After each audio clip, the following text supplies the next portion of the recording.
everyone. I'm Larry Ridley, and this is the NFL on EA Sports. We've got a good one on tap today, and there's going to be two quarterbacks ready to get it done on the gridiron. It's Ryan's Falcons going up against Palmer's Cardinals. So let's send you out to the Valley of the Sun as we welcome in our commentators, Brandon Guyton and Charles Davis. We find ourselves at the home of the world's first retractable natural grass field as you get a look inside University of Phoenix Stadium in Glendale. Tonight we've got a good NFC matchup in store between the Atlanta Falcons and the Arizona Cardinals.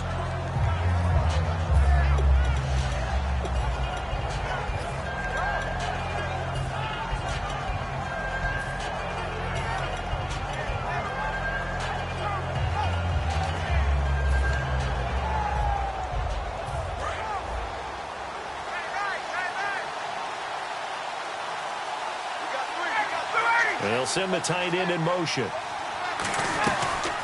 They'll run for the first time with Devontae Freeman.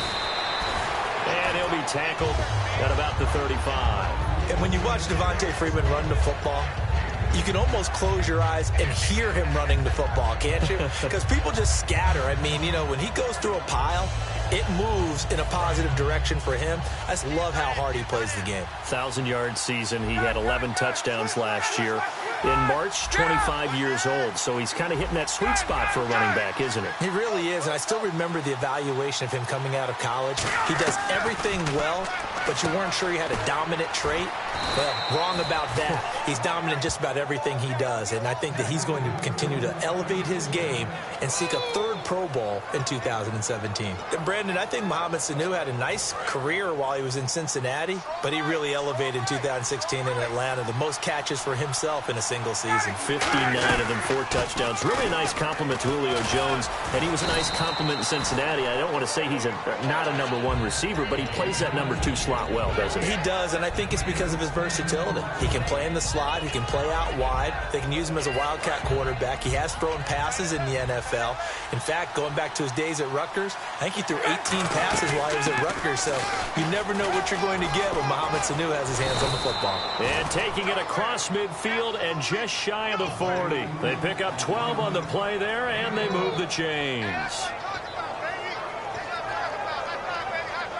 So the run gets them the first, and now they operate with a fresh set of downs. And they'll send the slot in motion left. Now Ryan on first down. Sanu with a grab over the middle. 5 yards on the catch there, brings up second down. All right, let's look at the offense. Devontae Freeman, this is a guy that you wanted to talk about, so take it away. Brandon, have you seen a running back play with such joy as well as such fury? I love the way he runs the football and attacks defenses. Now Ryan on second down. They'll set up the screen for Freeman. That one goes for 24 yards. And they're getting him involved early. You feel like they saw something on tape, or they just have a sense with him because he's had a good week of practice or something in that area that they want him involved. Just as you said, they want him to touch it either in the running game or the passing game, but they must like the matchups they're getting. This is Freeman on 1st and 10. And able to push his way forward here for a good little gain. 7 yards on the pickup there, and it'll leave him with a 2nd and 3. This drive is turning into an extended one, and the guy carrying the ball, he's becoming more like a body blows guy. Every carry is putting some damage on the defense. So after a while, I'm not too sure how many guys are going to want to run up and tackle him.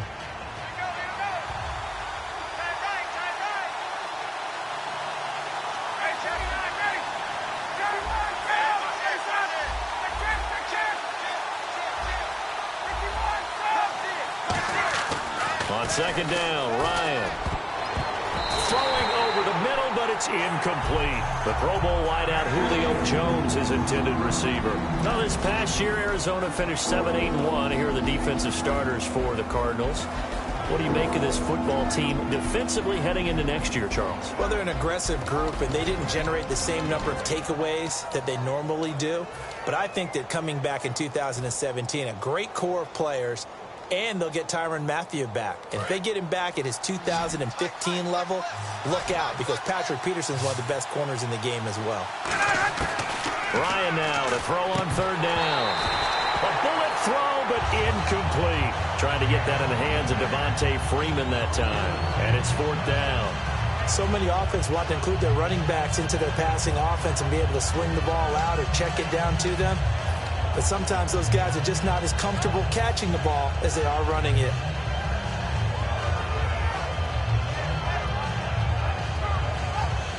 And look at this. They're keeping the punter on the sideline. They're going to go for it here on the opening drive.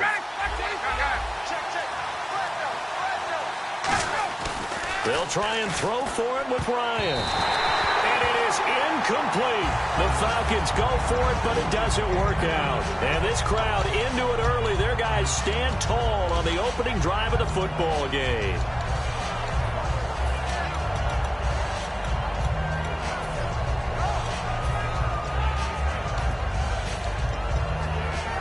And not great starting field position here for the offense. They'll come out in the pistol. Now a play fake here on first down. Oh, the ball comes out on the hit, but they'll say it's incomplete. That one was intended for John Brown. And now it's second down.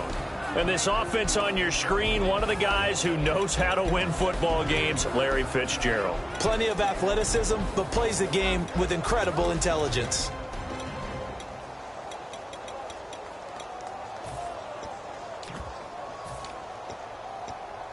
10 yards still left on second down.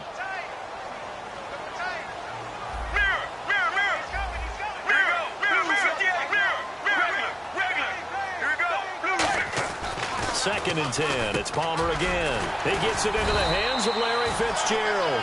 Well, you know something, hard work and incredible efficiency does pay off, and that's Larry Fitzgerald of Arizona. 107 catches. I thought he's supposed to be getting older and slowing down. I was just going to say, people are wondering when Father Time's going to catch him, but he's too fast for Father Time. Right now, he's keeping Father Time at bay, and in fact, is still continuing to flourish in the desert. He's going to air one out. He couldn't quite hold it. Got hit. Ball pops out. Incomplete. And here we go. We get to see the Falcons again on offense, a crew that last year scored 540 points, tied for 8th most all time. But my question is this, such a crushing Super Bowl loss in the offseason, does that set you back big time, or does that fuel and feed you momentum-wise going forward? It should fuel and feed you momentum-wise going forward, partner. That's exactly how it's supposed to react, and that's what you'll see in the Falcons locker room in the entire offseason. They'll talk about finishing, unfinished business, things of that nature. But we have seen where teams have not recovered from it. Remember the Rams? They got to a Super Bowl, got beat by the Patriots, didn't get back there again. The Broncos in 2013, #1 offense, #1 scoring offense. They didn't get back in 2014, but they did in 2015. So you can recover from it.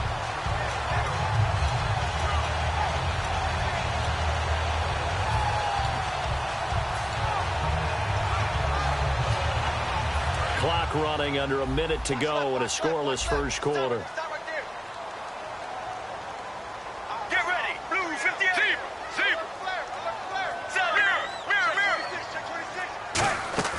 They go play action here on first down. Finding time. He's going to air one out. So they took a shot on first down but couldn't connect. One thing I know from experience is that when the deep ball is thrown and you're the defender, you've got to fight that little bit of panic that emerges. You've got to play the ball really well. It's a 50-50 jump ball play. And guess what? They took a shot. How are you going to win it? And in this case, they managed to get it done. Here we go. Blue 58. Palmer now off the bootleg. It's brought incomplete. It's John Brown. A good pickup there at 22. Strength throwing the football downfield has never been an issue for this big guy. I still remember the first time I met him. He was playing for USC, and when I got introduced to him, I thought I was meeting their starting tight end, not their starting quarterback. Such a presence, Carson Palmer. Very much so. Has had it ever since he entered campus there and still has it today. Ready to go now in the second quarter. Brandon Gaudin, Charles Davis. It's the Cardinals in possession of the football, and they're on the move here. They've got it 1st and 10. And here comes play number 6 on this drive.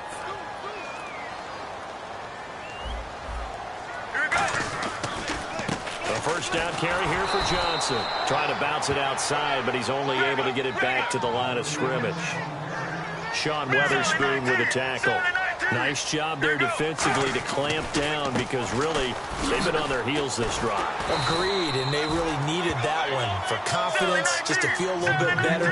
But I don't know if I would be daunted by them stopping me on one run. This drive has gone pretty well. I could come right back at them. Now Johnson. And he will have the first down across the 20 to the 19-yard line. They get 6 on the pickup there as the drive will continue. On 3rd down, that's a good job of situational football and understanding where the first down marker was and getting there. So it'll be first down here after the run.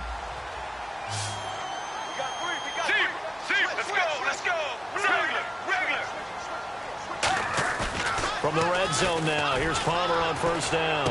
Into a double team, and it's intercepted. Picked off by the linebacker, Sean Weatherspoon. And a big turnover there as his guys will get the football back. And here now come the Falcons. And on the last drive, they were in field goal range. They just opted not to kick it, didn't get it. How does that change the mentality this go around? I don't think it changes much for the head coach because this is what he preaches all the time. Attack at all times in any spot on the field. And he likes touchdowns, not field goals. Now, your field goal kicker, you've got to make sure you nurse him through and say, okay, don't worry about it. When we need you, you've got to be ready to go. And the team, of course, loves to see points on the board. So let's see if it changes a little bit if they're in the same spot again. Well, we'll see what the decision is here if they get to that spot. And the wideout in motion. On 2nd down, here's Ryan. He completes it to Julio Jones. Over 1,400 yards last year for Jones. Just 6 touchdowns, but, you know, of course, he had the big 300-yard game. However, when he was blanketed with coverage, he always opens things up for other guys, doesn't he? He does, and that's what's benefited Atlanta's offense. Other guys were able to step up. In 2016, Mohamed Sanu stepped up and had his best year as a pro. Austin Hooper, as a young tight end, really developed down the stretch. And Taylor Gabriel, who had come over as a free agent from Cleveland, he really flourished. Actually led the team in touchdown catches. But there's only one Julio Jones, and you want to get the ball to him as much as possible.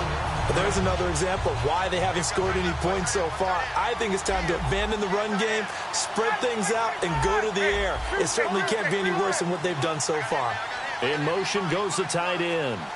Let's go. On 2nd down, Ryan. He's got time. He's going to rifle one deep left side. And the hit jarred it loose. It's incomplete. He was trying to hit Taylor Gabriel that time. And that takes us from 2nd to 3rd down. On every offensive coordinator, every play caller sheet, they have about 5 or 6 plays per game that they call shot plays or big plays. And you don't get many opportunities to dial them up. And they just did. And they drop it with a great chance to make a big play. That's going to hurt. Ryan. And he couldn't hang on to it through the contact. Incomplete. On any passes in the middle of the field, anyone who's going after the football is going to be conscious that it's probably going to be contested, and often physically. Sometimes that leads to drops.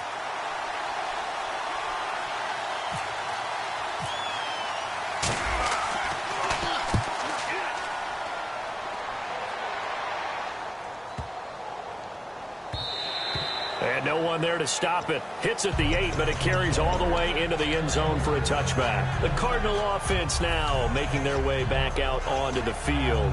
And they had a nice little drive going last time. Threw the interception in the red zone. Costly. Bad enough to throw it anywhere, but that drives coaches insane when they're thinking about, hey, we've got a shot at points already. We're already in a spot where you're thinking you got 3 on the board for sure, and to come away with nothing, that's a really tough one for them to swallow. Yeah. Will they make up for it? CD, wanted to get your thoughts just on the landscape of the offseason for each of these teams. Super Bowl in the rearview mirror, but so much going on. People look at the draft a lot. But there's a lot more that goes into the offseason for these front offices, is there not? It certainly is, and then even before we get to the draft, you start with the combine, that's held in Indianapolis every year, and you have about 350 of the top prospects coming together to get their physicals and interviews and on-field performance, and all that will get evaluated along with their game tape. And then you got the free agents, all right? That starts, I believe, in early March, where now the free agents can start moving around to different teams, so your team's starting to take a little bit of shape there, free agency, because then the draft's coming up. You're trying to put your team together with new draft picks, have everyone start to move in one direction, and then you have the OTAs and minicamps. We get to see them on the field for the first time, and we start to get a better idea of how these teams are going to look when the fall begins. Call it no gain on the play, and it'll be second down. 2 minutes remain in a scoreless first half. More from the desert after this.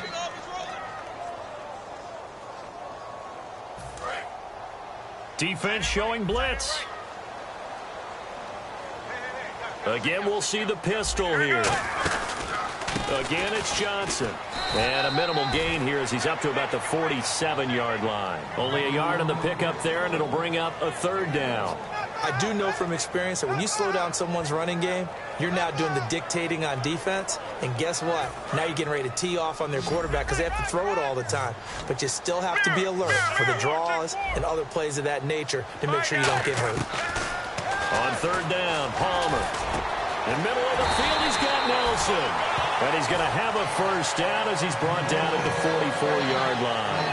Well, clearly one of his advantages as a passer is his height, sit back in the pocket, fired over the middle. That makes things tougher defensively, doesn't it? It really does, because your goal is to move the quarterback off his initial spot when he gets his drop back completed.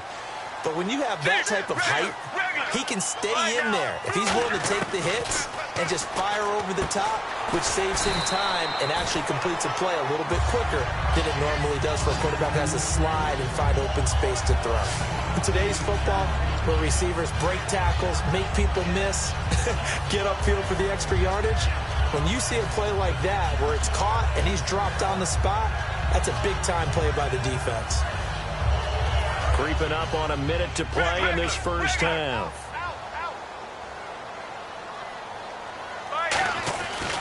They go back to the ground with Johnson, and he's going to get it down to the 33-yard line here. Now hold everything here. We're going to get a timeout by the offense. It's just their first, so they'll have 2 remaining here before we get to halftime.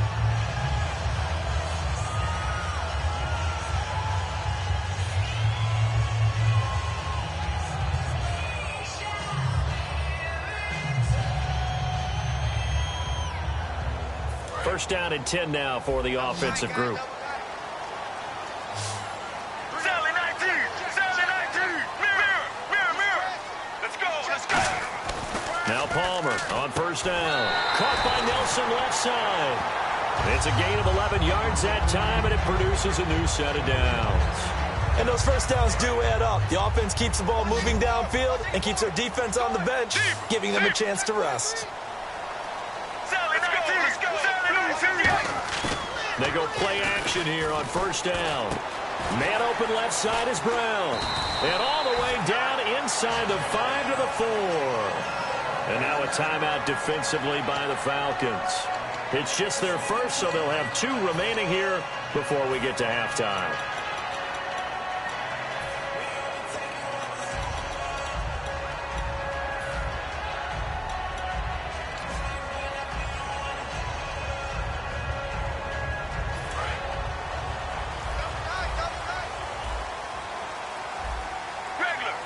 They come out here in the eye, and they'll try and burn some clock with a sneak. Give him 2 yards on that one. Second and goal now. And the Falcons going to use another timeout. So that means they're down to 1 remaining here as we head toward halftime. Long drive. The defense just cannot seem to catch a break and get off the field.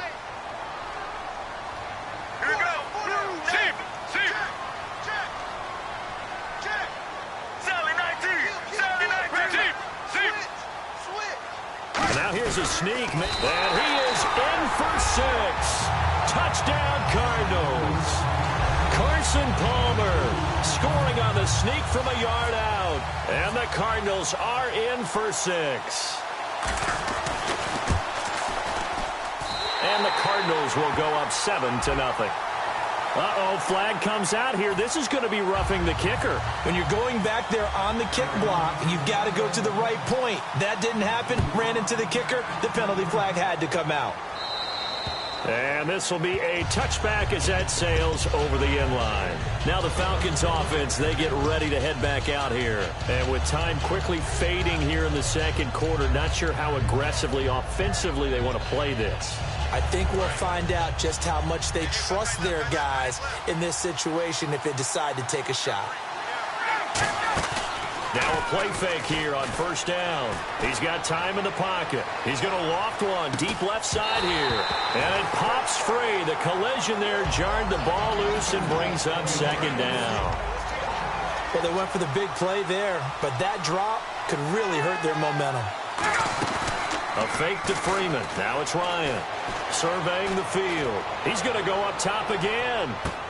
Into double coverage, and it's intercepted.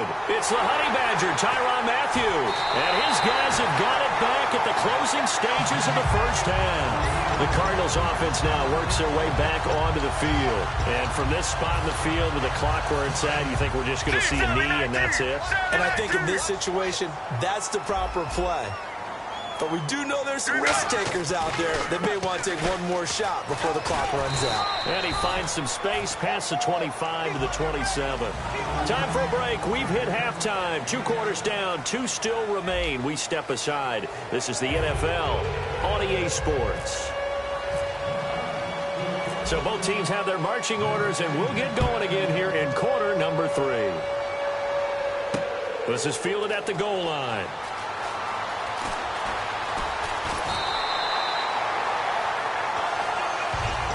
So here's the Cardinals offense now as they get set to start this third quarter. They have the lead now. They'll be looking for some separation here as we begin the third quarter. I like the way you term that because now I think they go a little bit deeper into their playbook. They like what they did in the first half. That worked okay. But in order to get the separation that you just talked about, change things up a little bit. Change your tendencies. Try and hit them a little bit more with some things they didn't see in the first half. We'll see if they do just that.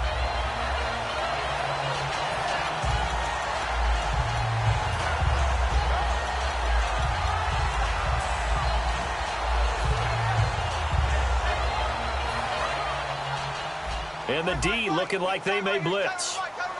They come up in an offset eye. Let's go, let's go. And Palmer gives to Johnson. And he's going to fight his way forward here for a modest gain. He'll get a nice chunk there on the first down run, and it's 2nd and 4. Some runs are blocked so well, you almost forget that someone has to carry the ball to gain the yardage.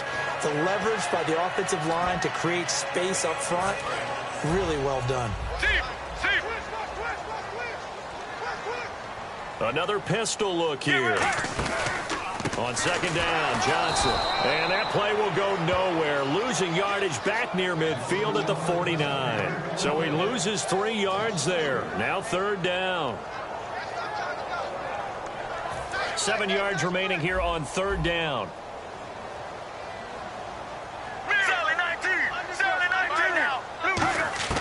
From the gun on 3rd down, it's Palmer. He's going to sling this deep downfield. Oh, incomplete. Nearly the pick they needed. They would have loved one there, but at least it does get them to 4th down. Well, he did almost everything right. Excellent coverage, breaks on the football, just unable to haul it in and take it the other way. So he dropped an interception. The key for him now, don't dwell on it. Just move on to the next play. So it looks like the offense isn't going anywhere. They're going to go for it on 4th and 7. Let's go. They'll try and throw for it with Palmer. And this is incomplete. A little lull in the action here to go over an offseason storyline that's kind of interesting. L.A. a couple years ago, they have no teams, and now they're going to have 2 with the move from San Diego to L.A. What does that mean for the league and for the Chargers? It seems like an easier transition, doesn't it, than St. Louis when they moved back to Los Angeles. Less culture shock. Less culture shock, less, obviously geography, the whole deal. But it's a transition is not going to be easy. Remember, they're going to go play in a soccer stadium, essentially, for at least the first couple of years before they share a stadium with the Rams. So that changes things. Obviously, trying to create an identity in the market they haven't been in a long time. They began as the Los Angeles Chargers, but only played one season as such. A nice pickup there of 11 yards, and it'll move the sticks. There were a couple holes there, partner. Was that zone coverage? That's exactly what it was, Brandon. When you see man-to-man, that defender runs with the receiver. In this case, they were just taking care of their zone coverages, their responsibilities on the field, and the offense found the open space. Well, Ryan going to give it to Freeman. And able to push his way forward here for a good little gain. It's a pickup of 4, and it'll bring up second down. Not a run that you're going to write home about, but still a good first down run. That's what an offense calls staying on schedule.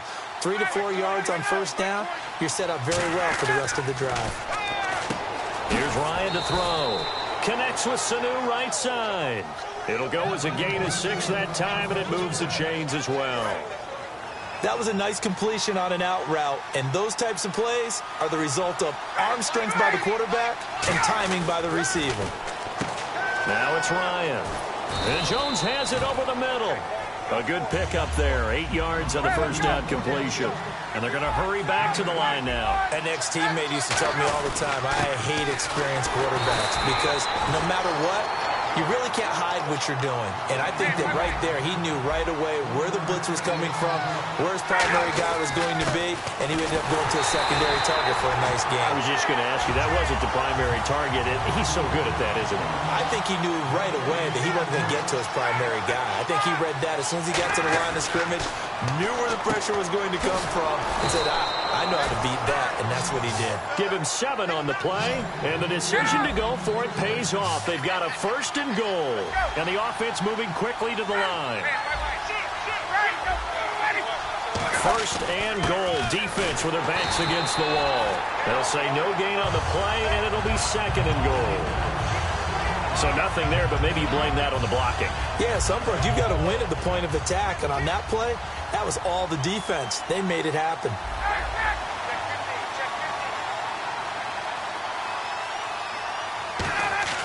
Now Ryan on second down. And that is caught. Touchdown, Falcons. Julio Jones. A 9-yard touchdown grab. And the Falcons are an extra point away from tying the football game. It's good, and we're all tied at 7 apiece.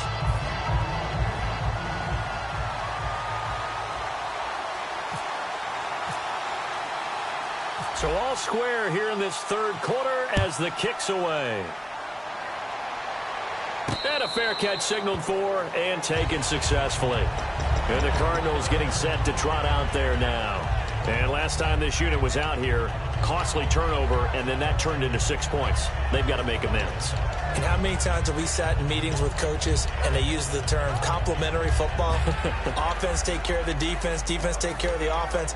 That didn't happen on the last possession. This is a chance for them to pick themselves back up and help their team. Yeah, we'll see if they can recoup and recover. Let's go. They go play action here on first down. He's going to go for a big play downfield. He couldn't quite hold it. Got hit. Ball pops out, incomplete. Well, I guess we just discovered that someone is certainly not going to sit back and just take it in this game, huh? No, they were trying to get that touchdown back in one shot. One shot, trying to help out his defense and let the other team know they were coming after him. Second down following the incompletion. Let's go. Blue 95. Blue 95. Palmer now off the bootleg. In middle of the field, he's got Nelson. 4 yards on the completion, and it sets up a third down.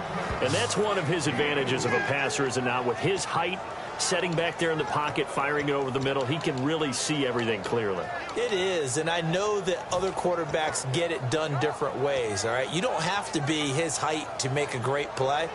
But what he does is he takes away having to make those slide steps in the pocket to find angles to throw the ball through. He just throws right over the top of it because he can see everything, and sometimes that saves time and gets the ball to a receiver quicker.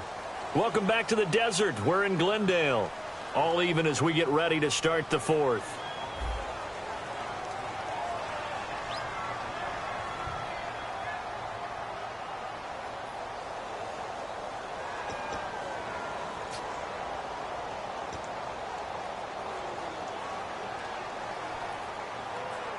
So the offense dealing with a 3rd and 6.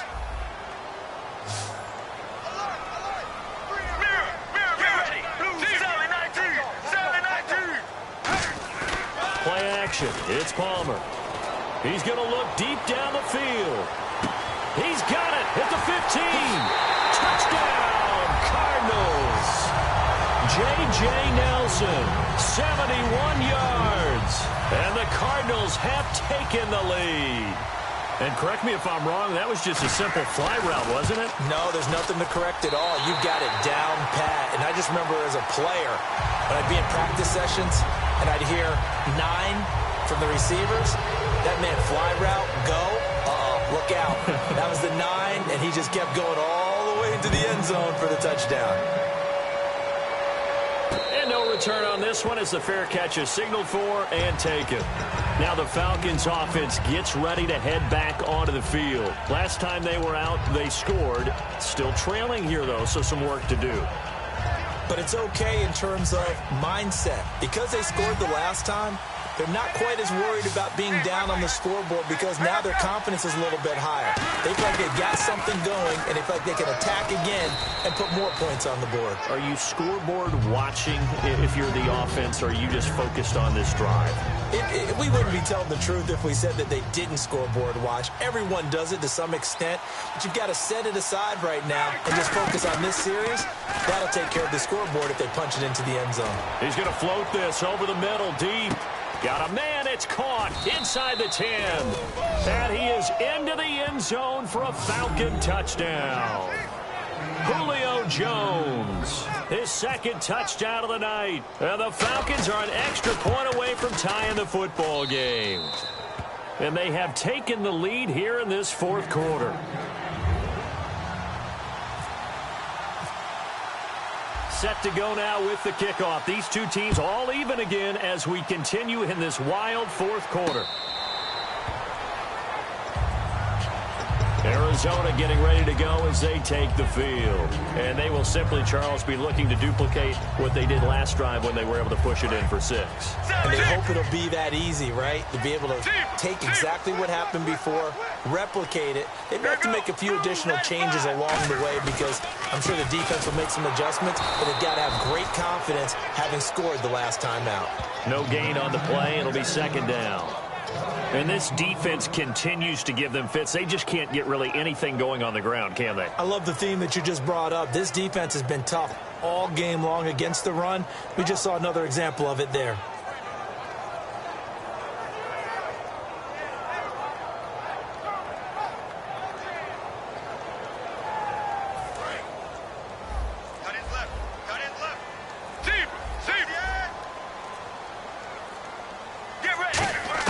On 2nd down, Palmer over the middle, and it's incomplete.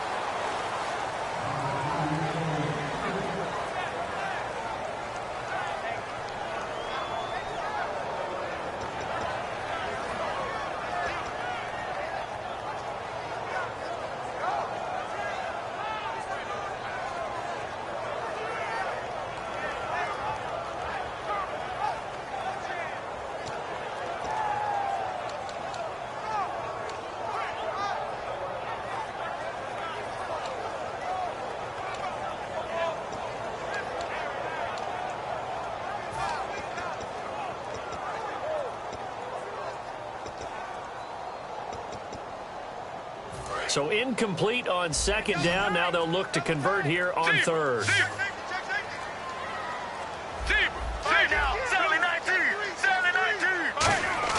On 3rd down, Palmer caught by Nelson left side. And he's able to get the first before he's taken down at the 36. And that last reception puts him over 150 yards now on the game, Charles. And now it's not just execution. It's not just performance. It's a mental aspect that's going on. Because right now, he's got the defense so much on their heels. Got them looking at each other. Who's going to cover this guy? And what type of coverage can we put out there to try and slow him down? 12 yards there as they move the chains. Absolutely love the run right there. This guy's known for his quickness, but also for his speed. And he's able to get to the 2nd level almost before you blink if you give him any type of blocking. Always talk about slot receivers, and they're usually known as quicker than fast. In this case, we've got a guy who's quick and fast, and he used it to great advantage. They come up in an offset eye. They stay on the ground on first with Johnson. And he's able to get this one down to the 40-yard line. They give him 13 yards there on the play and a fresh set of downs. That's another nice run, and I have to tell you, some of the coaches that I played for, their philosophies were always different when they see a guy running the ball well. Some of them wanted to immediately go to play action and throw it now because it's wide open. While other coaches said, you know something? Until they stop him, that big boy's going to keep getting the football. And that might be the direction that they're going to go right now. Hitting the home stretch here in a great game, a tie game. Let's see if the defense can get the stop they need to get the ball back. Palmer gives to Johnson. And little room to maneuver there. He gets it down to about the 39. Just a yard on the first down carry, so it's 2nd and 9. Well, you know that old expression, it's not my night? It hasn't been his so far. I don't know if the legs are a little bit heavy. Sometimes having to hang out all day and play doesn't exactly play to your advantage, but it's been a tough go for him. And every time he looks up, somebody's there defensively. That was the same case on that play. Time for a break. We'll come back and see how it all shakes out after this.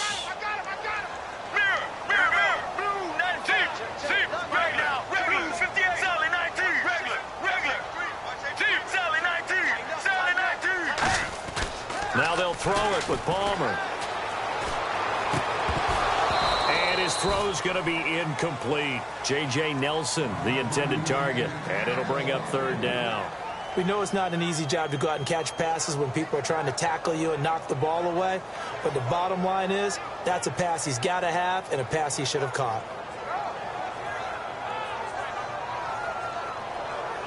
Now play number 7 of this drive, but it's a tough 3rd and 9. Let's go. Here's Palmer. And he's got Fitzgerald. And he's able to pick up the first before he's taken down at the 27. And now a timeout defensively by the Falcons. It's just their first. They've got 2 more to use here in the final stages.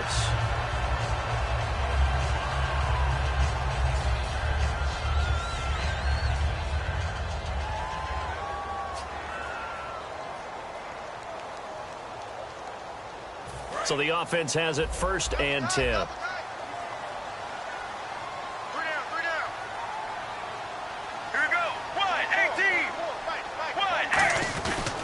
On the ground, this is Johnson.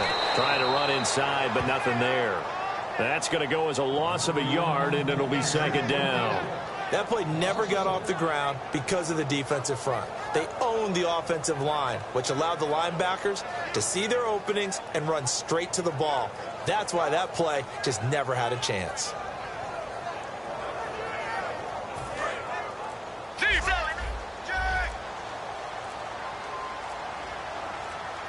Get ready. They go to Johnson again. And he's going to fight his way forward here for a modest gain. He gets them a little over half of what they needed. Now they're looking at a 3rd and 5. And the Falcons going to use another timeout. That'll leave them with just 1 remaining in this 4th quarter of play.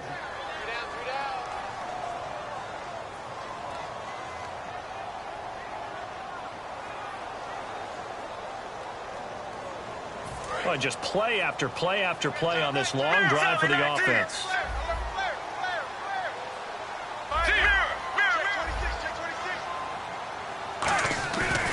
On 3rd down, Johnson. So a nice job to break the 1 tackle, but not much daylight after that as he's brought down. Now hang on here. Timeout called by the defense. It'll be their 3rd and final timeout, so as they talk things over, we'll step aside.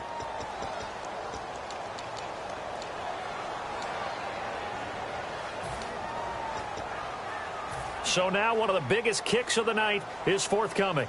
This to take the lead here in the final minute. And Catanzaro's kick is right through. And the sideline celebrates as they have taken the lead in the final minute. All right, so time to reset here. It's a huge kick there, gives them the lead, but they've got to be careful that their celebrations aren't a little too premature. You're exactly right about that, because there still is time for the other guys to run a few plays and get into field goal position. So this defense is going to need to come up with one final stop if they're going to get out of here with a victory.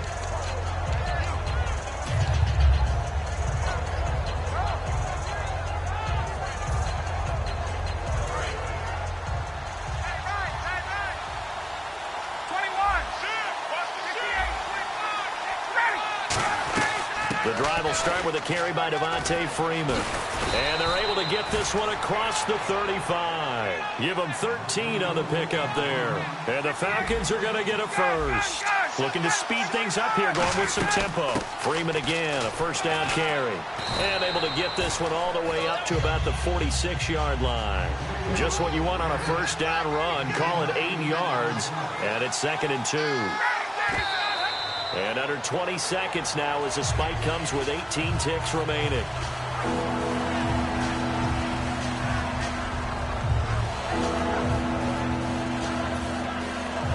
Offense coming up, needing 2 yards on 3rd down.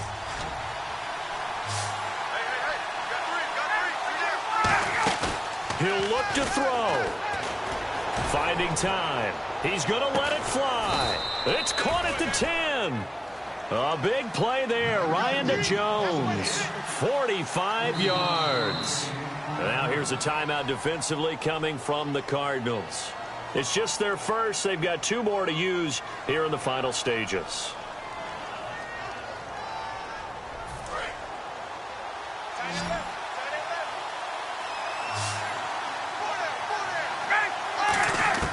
One last shot for Ryan. And this will be incomplete. 1 second left to go. All defenders get tired of hearing about their lack of hands and why they're playing defense instead of offense. But in this situation, it was the hands that made the play. Batting the ball away on an attempted touchdown pass. Excellent job. Way to knock it down. And the kick for the 41-year-old is up and good.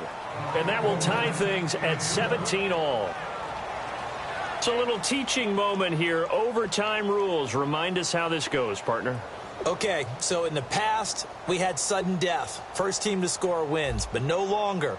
Now, if the team receives the ball, scores a touchdown, they win the game. If they kick a field goal, though, or don't score, the other team gets a possession. And after both teams get a possession, then we're into sudden death. First team to score wins the game. And the Cardinals offense here ready to take over. They control their own destiny here. They have the football in overtime. Obviously, a touchdown would win it. And I think teams around the league are still adjusting to the idea of going downfield, scoring a touchdown wins the game, because they were used to just going downfield and trying to get in field goal range to win a game. Still having to make that transition. Let's face it now, the ones who are doing it best know they need to go down, attack, put the ball in the end zone, and not leave it up to a field goal and give the other team a chance. Yeah, as we said, they control their own destiny now. And they went big on first down, proves unfruitful. Well, the obvious goal is to try and score a touchdown, but at the least, adding to a pretty big yardage total for his intended receiver there, huh? Yeah, well, when you got a guy over 150 yards, keep chucking it deep to him, I guess. Yeah, no doubt about it. You can get it to him short, and he can make plays that way, but I like what you just said. Throw it to him deep and get it in a big chunk. But incomplete on that try.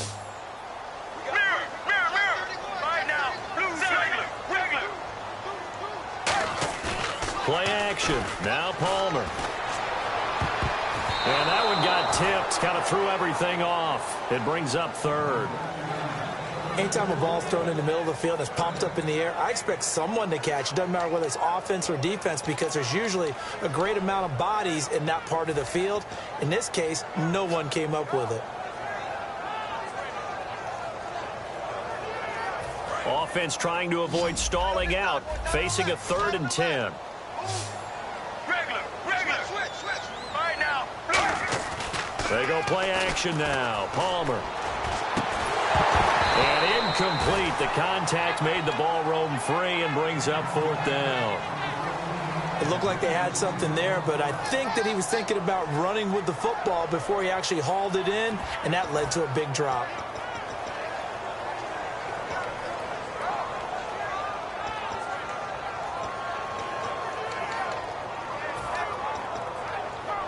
So a big move here, playing to win in overtime. They're going to go for it on fourth down.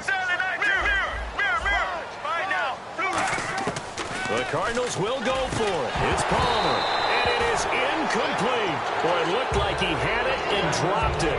And the Falcons will take control of the football in great field position. Ryan on the handoff. It's Freeman. And he is met at the line of scrimmage, and he goes down right there. Officially no gain on the play, and it's second down. A little educational piece. I know a lot of people here, 3-4, 4-3, etc. Take us through the 4-3, Charles. Okay, 4-3. 4 down defensive linemen, usually 2 defensive tackles, 2 defensive ends. Behind them, the 3 those are the linebackers. The middle linebacker, often known as the Mike, with 2 outside linebackers, the Sam and the Will. There's your 4-3. Sam on the strong side, Will on the weak side. Freeman again. And once again, not much running room, if any at all. Only a yard on the pickup there, so it leaves them needing a conversion here on 3rd and a tough 9. Partner, we know today's NFL is really built around the guy throwing the football.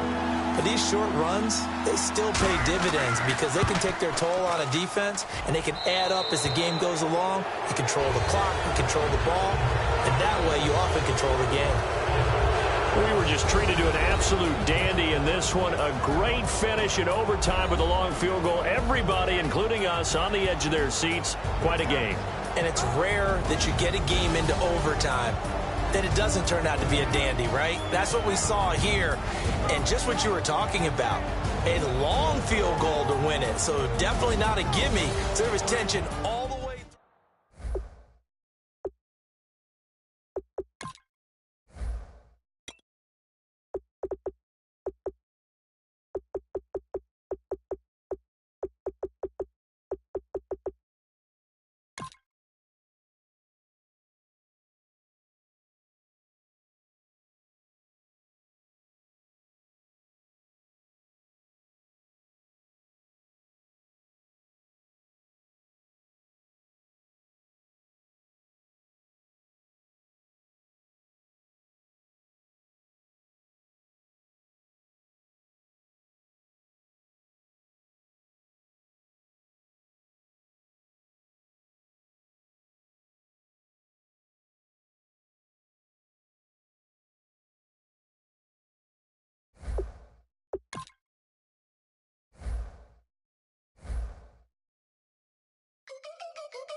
Sugar, just step into your sneakers and step behind the speakers. Your heart will keep me beating and make me a believer. Don't you want me? Don't you want me? I need some mercy on my soul right now. Give me what you got, oh, oh, oh. Give me what you got, oh, oh, oh. I said, roll up, yeah, come get your love. I don't care where we're dancing tonight, just as long as you're there in the freak of the light. I said, roll up,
everybody. I'm Larry Ridley, and this is Madden 17 on EA Sports. Two teams will need their quarterbacks to step up and lead their offenses on the gridiron today. It's Smith's Chiefs going up against Ryan's Falcons. So with kickoff straight ahead, we'll check in with our broadcast team. Here are Brandon Godden and Charles Davis. Thank you very much, Larry. You are looking live at the Georgia Dome here in downtown Atlanta. Straight ahead, we've got a good one on tap here between the Kansas City Chiefs and the Atlanta Falcons. And a pretty good return here. He'll be stopped just shy of the 25 at the 24-yard line.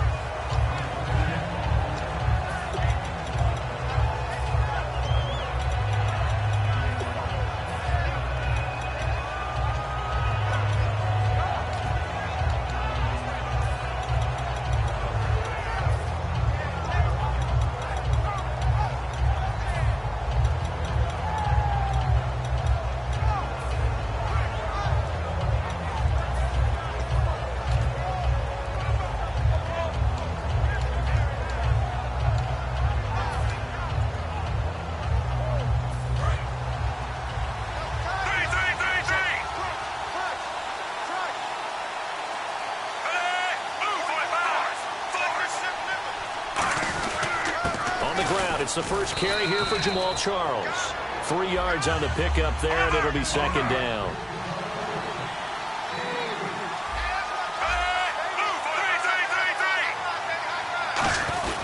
Again, it's Charles. And just a short gain that time as they're able to get him down. 2 yards on the carry there, and it's going to lead him to third down. Here's a look at the young Atlanta Falcons, although next year, obviously, everyone will be a year older. So rookies like Deion Jones, Keanu Neal, Devondre Campbell, an extra year, well, their only year, but a year under their belt now to get better. They're just young and growing, aren't they? I mean, I expect their play to continue to accelerate and elevate. And think about the building blocks they had in front of them. Second-year guys in 2016 who had big years. Grady Jarrett, a monster in the Super Bowl, tied a sack record in that game against New England. And Vic Beasley led the NFL in sacks for the regular season with 15.5 and also had 6 forced fumbles. And he will lose yardage back to the 34-yard line. It's a loss of a yard there, and now second down.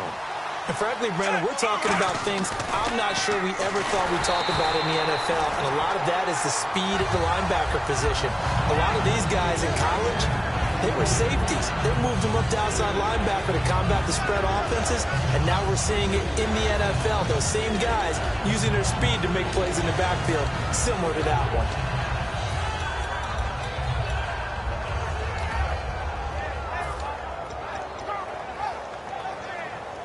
And the offense looks to pick up. And now a timeout defensively by the Falcons. They'll have 2 remaining as we step aside here in this first quarter.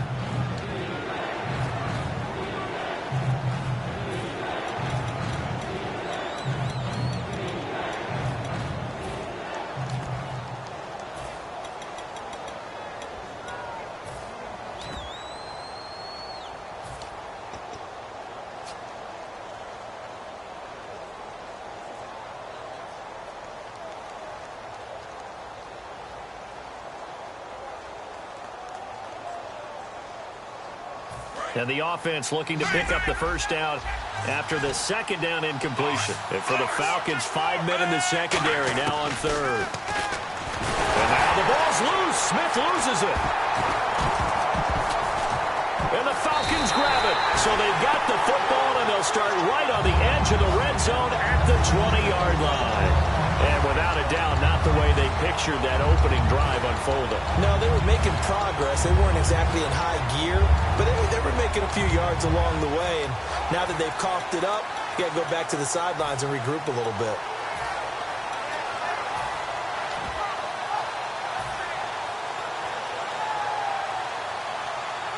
Really nice starting field position here for the offensive unit. Looks like the defense in press coverage here. A first carry for the tailback, Devontae Freeman. 2 yards on the pickup there. It'll be 2nd and 8. Here's the offense, and we talk about the tight end, Jacob Tammett. A lot of people thought of him as simply a safety valve receiver. He can be a primary receiver. Jacob Tammett shows better athleticism than what people expect. See if they stay on the ground for 2nd down.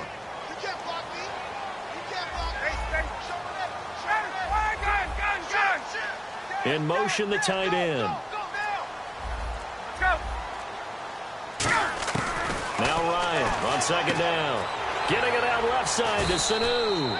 And they've got it inside the 10 at the 8. It's a 10-yard gain there, and it sets them up now 1st and goal. And when you're playing a quarterback with some experience and some moxie, you enter the danger zone when you decide to blitz him, because if he's able to diagnose as he did on that play, he can hurt you downfield. He reads defenses so well, doesn't he? He really does, and the best part about that play for him, I don't think that was his primary target. I don't think so either. I think he had the read, figured out where the blitz was coming from, and went to a secondary target for a really nice gain.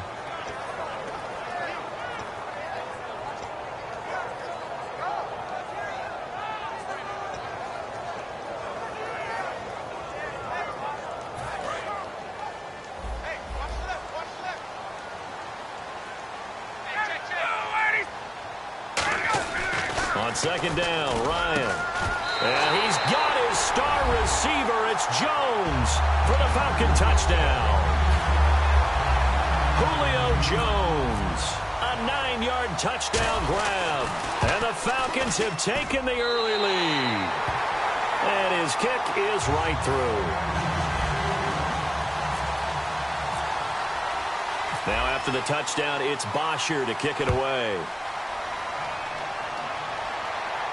That'll be taken in the end zone. And the decision to come out is going to cost him 5 yards with a new rule, as he's taken down right at the 20-yard line. Out now the Chiefs offensive unit ready to do battle again. And last time, not only the turnover, but that turned into 6 points. They got to make up for that here. We always hear about empty possessions, but some are worse than others. You can have an empty possession, punt the ball away, get yourself set to play defense, but when you turn it over, it changes momentum, and when they take it downfield and punch it in on you, that's a bad possession all the way around. Yeah, but you're hungry to get back out there, aren't you? You better be, because otherwise, it's going to be a long day for you. A good pickup there, a 22. How about the timing on that one? Boy, they were in sync, weren't they? 3-step drop, balls out of his hands, right to the tight end. Nice completion, just like they do it in practice. A 1st down carry here for Charles. And very little daylight there. He'll get a couple up to the 44. Adrian Claiborne, the one who makes the stop. Well, I think we know by now that every run is not going to be broken and get all the way to the end zone. But these short ones still have their value. You can still set up your play action and throw the football. You control the clock because you have the ball and they don't. And often the physicality sets the tempo for the game. That was a nicely run slant route, and what the receiver's trying to do is make the defender think he's going upfield for a deeper route, and then breaks it off, usually after about 3 to 4 steps, and cuts towards the middle of the field. And now what he's trying to do is use his body to keep the defender away from the football and get the quarterback a really nice target. Whenever we meet with coaches and they always talk about wanting to establish running the football, it's oftentimes with a good tight end who can control the line of scrimmage and the point of attack, and they're becoming harder to find because the colleges are giving us a whole lot of receiving tight ends, former wide receivers who can run, not necessarily block very well. In this case, though, we saw 2 tight ends on the field, both of them with the ability to block, and he ran the ball successfully behind that power set.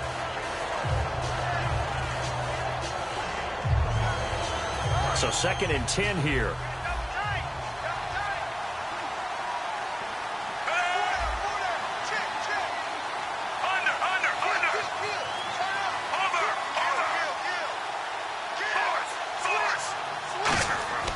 Now Smith. And that one was nearly picked. Not sure he was accounting for the free safety. That brings up 3rd down. Pretty nice coverage there, but a missed opportunity for an interception. Let's face it, a lot of these defenders, they've got it all. Speed, athleticism, hands, a little bit questionable.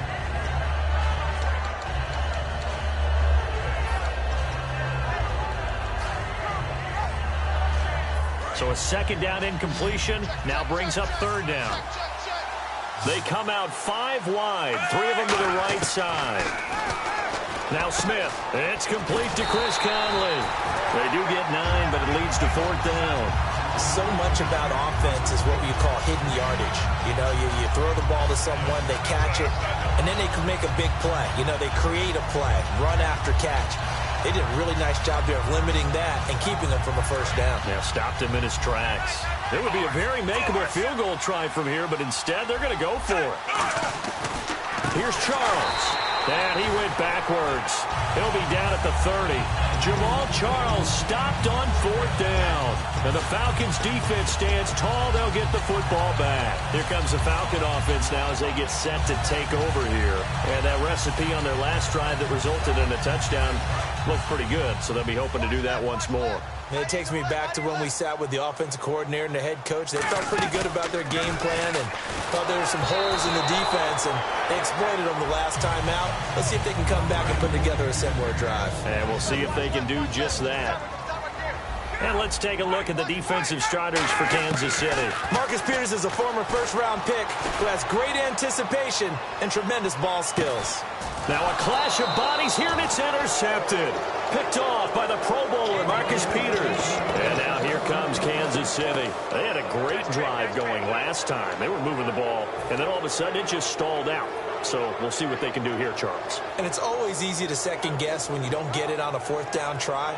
But they had to like the feeling that they had going on offense. They want to continue to see if they can capture that again on this drive and maybe get in the same position. Yeah, and that's, I mean, like I said, they were moving the football. It's not like they went 4 and out, so I don't think it's a deal where the offense doesn't have confidence. No, I agree with you totally on that one. If anything, they may have gained more confidence. Okay, they stopped us once.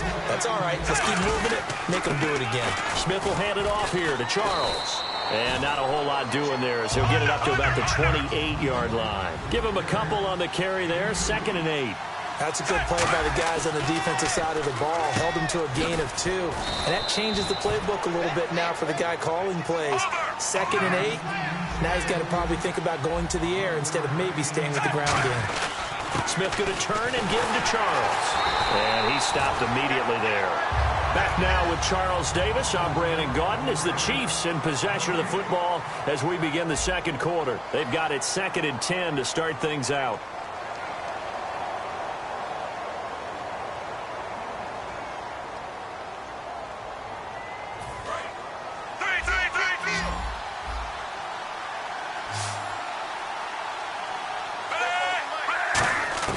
A shotgun snap for Smith. To the right side, it's Kelsey. He goes for 18 there as the drive will continue. There are certain words that sometimes we overuse, but there's one that's really welcome on a player's resume, and that's the word breakout. And I thought Travis Kelsey was one of the breakout stars of 2016 in the NFL. What a season he had with Kansas City. Over 1,100 yards. Now, to put that into perspective with everybody else that was catching the football for them, the next closest had 593 for the Chiefs. So, breakout year indeed. And for me, it's how he did it, because he did it in a variety of ways. Whether he's an inline tight end, a guy could split out and really become a wide receiver, and then when he caught the ball, he ran like he was a running back. Looked like the defense put pretty good pressure on him, but he's able to flush out to his right to try and evade people. On the run, had to get on his horse. Still accurately throws a nice pass for a 1st down. Yeah, give him 4 yards there. It'll be 2nd and 6. No, that wasn't an explosive run. That wasn't one that took it all the way to the house. But, boy, for a team that's had trouble running it the entire game, that's the kind of run they need, hopefully, to get themselves kick-started. He lost 2 there, and it's 3rd down. Well, I know it goes against the instincts of the person catching the ball because all you're ever taught is catch the football, don't drop it. But drop it there. Yeah, in that situation, dropping it would have been better. End up losing yardage, even though they completed the pass. As good as a sack. Yeah, how about that? Although they won't get the same credit for it, and it won't help them at contract time. Out of the huddle now for play number 9 on this drive. This is 3rd down and 8.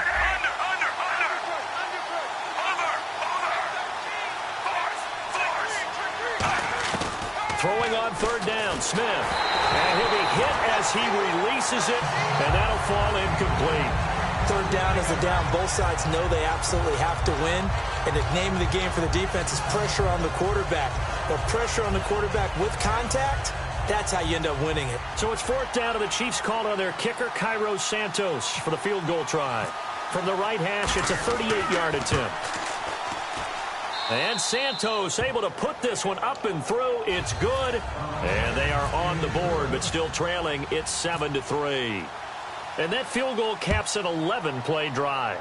That's a lot of offense to run to only get 3 points, but they'll take them. Anytime you can put anything on the board, you run to your sideline somewhat happy.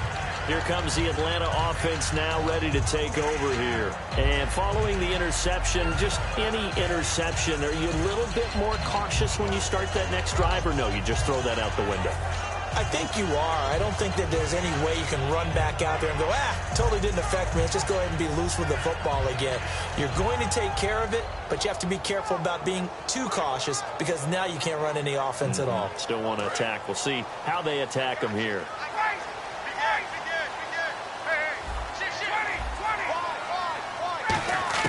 They go back to the air here after the INT. And it pops free. The collision there jarred the ball loose and brings up second down. All right, different topic here. 2018, the Super Bowl, traveling north, far north to Minneapolis. Early predictions for that one. Who you got? Well, you know, everyone's still waiting in the NFL for a home team to play in its home stadium, right? So could the Vikings be that team? I'll start in the NFC, and I'm going to say no. I think Seattle, starting to get near that maybe last run with their defense. Earl Thomas returns. I like Seattle coming out of the NFC. How about you? Well, I'm actually going to take a Dallas Cowboys NFC title run. I think that they came so close this year, probably most talented going into next year. I like that one. Well, in the AFC, I'm going to go with a team that if they improve their defense and their quarterback stays healthy, they could be that team, the Oakland Raiders. Okay, I'm going dark horse. Cleveland Browns. Let's go. Hey, from worst to first. They'll run it now out of the gun. And he'll be taken down just shy of midfield. 5 yards on the carry. Good pickup on first down. 5 yards left for the offense. It's second down. And that's exactly what you want on a first down run. Pick up 5 yards, bring up 2nd and 5. The defensive line, though, they've got to figure out a way to out-leverage the guys up front because the offensive line is winning at the point of attack. That one goes for 13 yards, and it moves the sticks. Well, how many times do we say in this game that speed kills, and it does it in so many different ways? In this case, you got a back who's quick and shifty. Can make moves, make people miss. Now here's a defensive timeout called by the Chiefs. A couple of Chiefs there to bring him down. They'll have 2 remaining as we step aside here in this second quarter.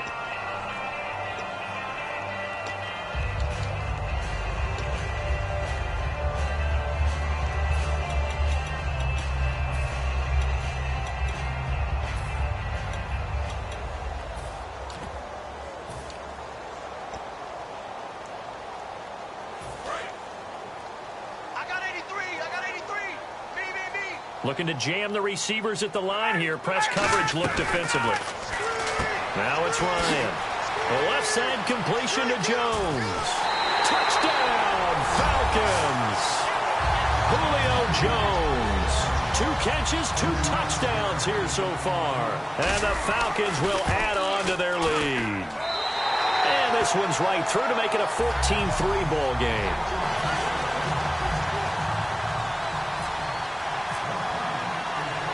Now after the touchdown, it's Bosher to kick it away.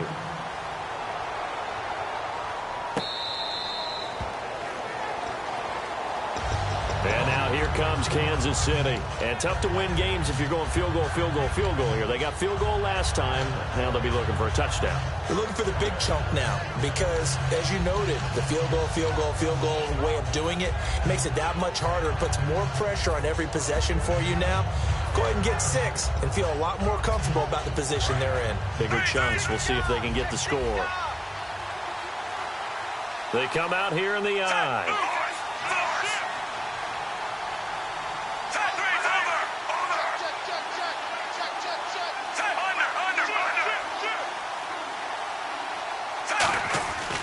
They'll start the drive with Jamal Charles. And he'll take this up near the 35, maybe the 34. Give him 9 on the carry that time, and they're set up with a 2nd and 1. First play of the drive, let's give credit all around. Excellent blocking, but the guy carrying the ball, he was the finisher. A really nice run. And give him 17 yards that time as that'll move the chains. 2 minutes to go here in the first half. We're back to Atlanta right after this timeout.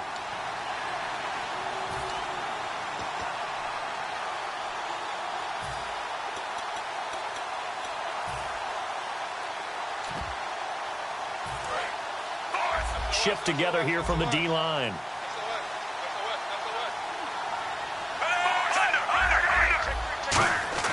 Smith on first down. Caught. Kelsey, left side. A gain of 6 there on first. Second down and 4. And there's a completion to the tight end. And look at the size of these players nowadays. At that spot, 6'4", 6'5", and up. A lot of guys used to be basketball players. Somehow came back to football. That's really good for the game of football. You get better athleticism, great hand-eye coordination, guys who know how to control their bodies when they run their routes. Brandon, another catch for Tyreek Hill. How do you defend him? Because kickoff return, punt return, catching the ball, whether it's a receiver out of the backfield, and, of course, you can run it with him, too. Well, let me give you some numbers from last year. To your point, 12 total touchdowns, 6 of them receiving, 3 rushing, and 3 in the return game. If you're an offensive coordinator and you can't diagram plays for this guy, turn in your clipboard. That was a classic example of trying to run with the ball without securing the catch. He was thinking about those rack yards instead of making the catch first and then taking off. And here comes play number 6 on this drive. They come out 5 wide, 3 of them to the right side. From the gun on third down, Smith, and he couldn't hang on to it through the contact. Incomplete. Looked like they had an opportunity for a big play across the middle, but he didn't have the concentration or the focus necessary and dropped it before he could haul it in. Here's Cairo Santos now for the Chiefs field goal. He made his first attempt, this from 45. And this one is right down the middle. And a second field goal here cuts their deficit to 14-6 now. So it goes down as an 8-play drive, and they cap it with the field goal. Yeah, they were able to pick up a few first downs along the way, but they couldn't keep the momentum going all the way into the end zone.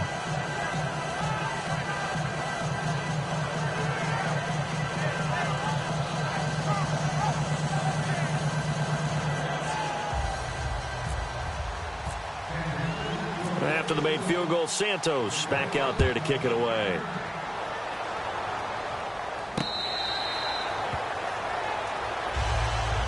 And the Falcons now making their way back out onto the field. And that last drive, a long drive, but not just that. They had a great air attack going.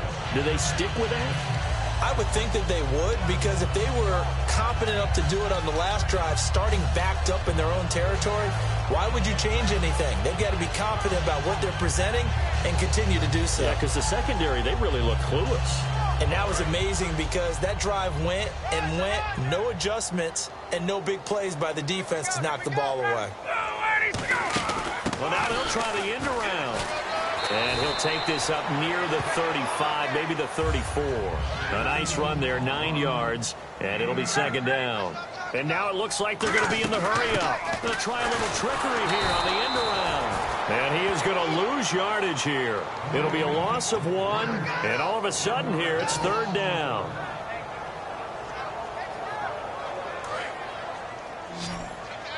And on the outside, they're playing press coverage. They come out 5 wide, 3 of them to the right side. Here's Ryan to throw. It's caught. Jones.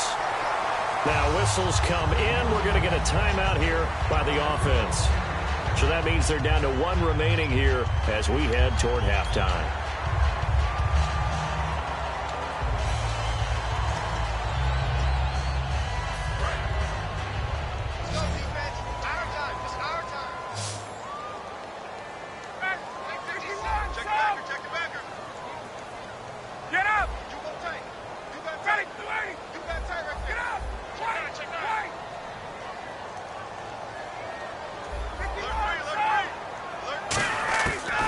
First and 10, it's Ryan. Going up top. And that is caught. What a grab at the 8. A big play there just before halftime. 44 yards. So let's go ahead and add to the difficulties of guys trying to cover receivers. They got to deal with speed, shiftiness, all that stuff. But how about when they have height and length and deep downfield, you throw the ball up in the air? That's how they And he's got his star receiver. It's Jones for the Falcon touchdown. Julio Jones in the final seconds of the first half. And the Falcons will extend their lead.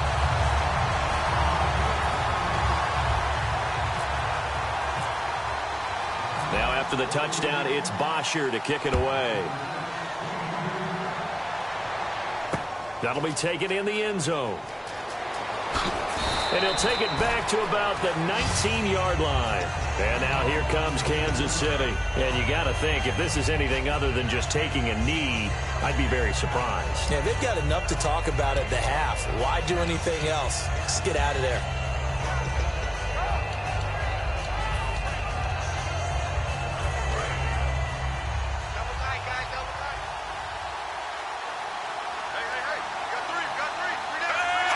And with time running short here, they'll simply take a knee, and that should do it for half number one. That's it for the first half. Jeez, I don't even want to let their guys get a drink of water. All right, third quarter, let's get to it. And how about this right out of the locker room? An onside kick attempt. And a good job here by the Falcons. Their hands team able to recover it. A very interesting call and one that backfires. I know they're losing, Charles, but boy, to start the second half with the onside kick, risky. Felt like a sense of urgency from their side, coupled with, you and I both know the special teams coordinators, they sell their key plays each and every week to the head coach, don't they? And I'll guarantee he's been selling this one. We can get it, coach, we can get it. And that came together with that sense of urgency you talked about. And a great spot to start this drive from here. Third quarter starts with a run by Freeman. Give him 3 on first down. It'll set up a 2nd and 7. We always like to talk about defense in terms of levels. First level defensive line, second level linebackers, third level defensive backs. On that run, that was what we call a first level run, and it was stopped by a second level player. Now Ryan on second down. Going underneath, it's Coleman. And inside the 20 before he's brought down. 17 yards on the pickup there, and the drive will continue. And the next snap coming inside the red zone here.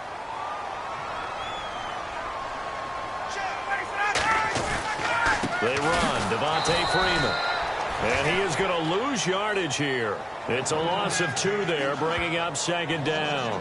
Partner, I think the easy thing now would be to just abandon the run and start throwing the football at all costs. But I've been in so many games where it doesn't work running the ball, and then something pops, and now you get something going. I'm not so sure to just abandon your game plan this early in the second half. He was looking for Mohamed Sanu there, and it's third down. Well, the numbers have been good in the passing game, and certainly a big reason why they have the lead. But now here, third quarter, maybe go to the run game a little more? Yeah, perhaps. I mean, after that incompletion, a little credit to the defense for shutting them down on that play. Maybe you try and run the football a little bit more in this spot. But they have to feel good about how they've been throwing it overall. And an extra DB here for the Chiefs on third down. Pass situation. Ryan. This will be caught inside the 10. A solid pickup of 13 sets him up first and goal. Almost not fair. The big guy running the corner route, being able to lean and push and get to where he wants. So how do you stop it? A lot of times you want to have a linebacker on him, a bigger body guy who can handle him physically. But a lot of times that doesn't work as well because his quickness often wins the route. Ryan, he couldn't quite hold it. Got hit. Ball pops out, incomplete. When it's well executed, a wide receiver screen can often be a thing of beauty, but so many things have to go right in order to complete it. Blocking out in front, timing of the quarterback with the receiver, and oftentimes everything gets set, and guess what? They drop the football.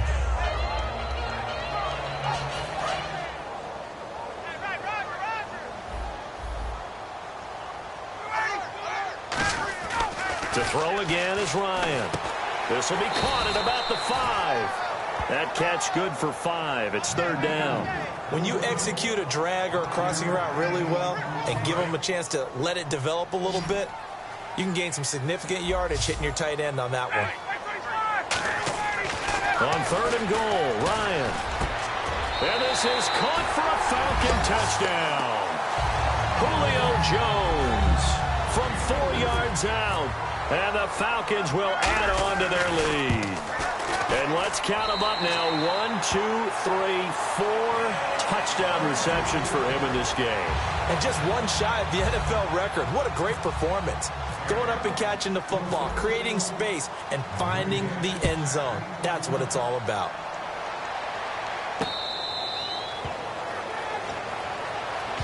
A look at the offense now here, coming back out on the road for their first possession of the second half. They're down in this game. A chance for the offense, though, to put something on the board, get some momentum here in half 2. Try and get things kick-started for them. And you know at the half, they discussed how they were going to get that done. This is where scripting comes into play a lot of the time. How many plays do you script coming out of the second? Most of the time in the first half, you're scripting 12 to 16. I think in the second half, you're really scripting more like 8 to 10. Kind of a starter or an opener, whatever terminology they use, just something to get you off to a quick start. They're going to hurry back to the line now. Back to throw, Smith. Conley's got it over the middle. A gain of 6 there on 1st. And the D-line pinching together, must be expecting the run.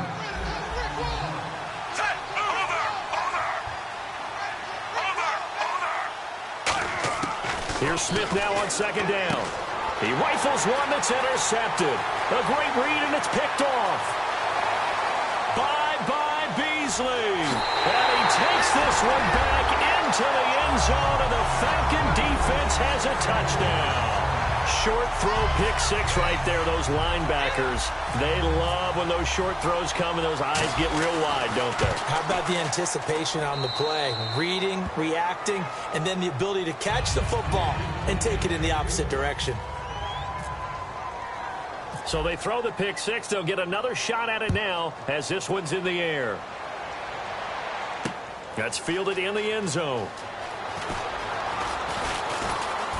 And he'll wind up getting an extra couple yards here for his trouble as he'll bring this one out to the 27. Here's the Kansas City offense now as they get set to take over. And following the pick 6, and they have decent field position in throwing that pick 6. We'll see how they attack this drive. And I think all you say to your guy is, listen, let's just take care of the football a little bit better. Make some better decisions on this drive, and they'll probably help him a little bit with maybe some really high percentage throws early to let him get settled back in. They told us, they've got confidence. That's not a problem. Yeah, not a problem at all. They just want to make sure they get things settled down a little bit for their offense and give their defense a little bit of a chance to rest. And quickly, they get to the line. So many times you hear today's NFL described as a space game. Get your best players into space with the football in their hands. That's why sometimes you swing it out to your runner, get him out in the flat, and let him have a chance to make people miss an open field. Quarterbacks love slant routes because the receivers are breaking right into their line of vision, and receivers love them as well because they're getting the ball on the move and able to catch it and try and get upfield and gain additional yardage. And when all else fails as a defender, when you're not there in the coverage, your best friend is exactly what we saw there. A big play shot taken by the offense. Unfortunately, it ended in a big drop.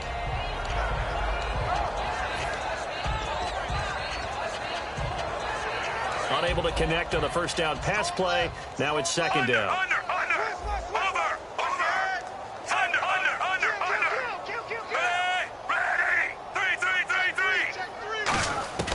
Smith throwing again. And he fires one that's intercepted. A great read, and it's picked off. And they will set up shop at their own 46-yard line. Atlanta now coming out on the field. And they were able to punch it in the end zone last time. They'll be looking to do that again here for the defense. Obviously, they'll be looking to stop them from punching it back in the end zone. It always is punch-counter-punch, isn't it? And which team has the advantage? Well, let's just go back. Last time on offense, they rolled downfield, got into a good rhythm. You can see a little more bounce in and out of the huddle. You can see nowhere to escape, and he goes down. Chris Jones in there to bring him down for a loss of 7. Boy, he came in off the edge so quickly there. Look out, because that's exactly what it was being shouted by the offensive lineman to his quarterback because he had no chance to block him. Under pressure, and they got to him again. Now here's a defensive timeout called by the Chiefs. It's just their first, so 2 remaining as they burn one here in this third quarter.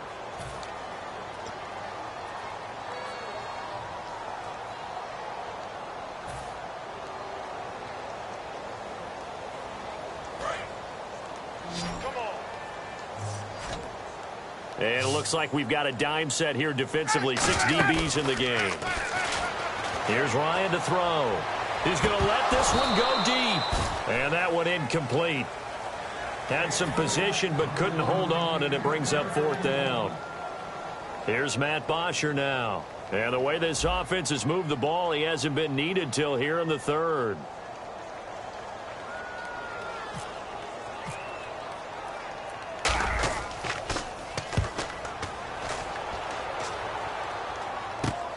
Pulled in at the 24. It's a 42-yard punt, but 8 on the return. And the offense will come back onto the field for the 1st and 10. And now here comes Kansas City. And following the interception, we'll see what they can put together on this drive. I hear my old college coach right now. He always used to tell us before every game, the team making the fewest mistakes will win. What they're hoping is that last mistake is their only one of the game. Coaches, and that's caught inside the 35. And all the way in for a Kansas City touchdown. Tyreek Hill, 67 yards. And the Chiefs are able to draw a bit closer. And he showcased his blazing speed on that one. Was he wearing football cleats or track spikes? Because he was gone. Big-time play, and just think about what that does if you're a receiver on the team with him. Well, that's got to open things up for you as well, because if I'm a defense, I've got to get back deeper and deeper in order to keep him in front. But I'm not sure how many can actually keep him in front with that speed.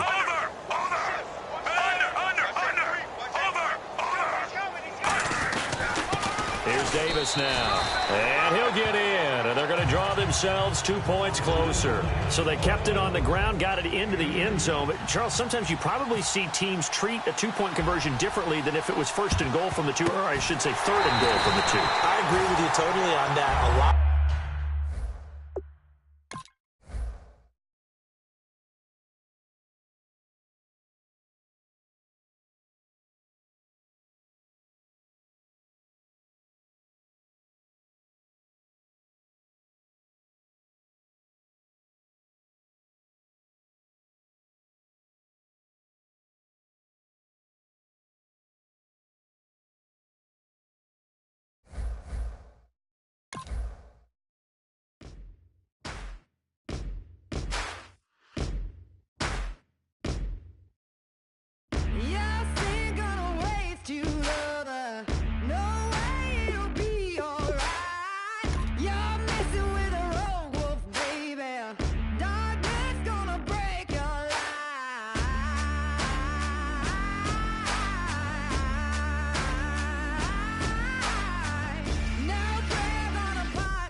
everybody. I'm Larry Ridley, and this is the NFL on EA Sports.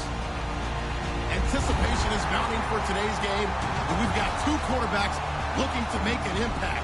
It's Ryan's Falcons going up against Carr's Raiders. With that, let's welcome in our fine broadcast team. Here are Brandon Godden and Charles Davis. Thank you very much, Larry. We are here on a beautiful afternoon for football. Coming up, we've got what should prove to be a good one between the Atlanta Falcons and the Oakland Raiders.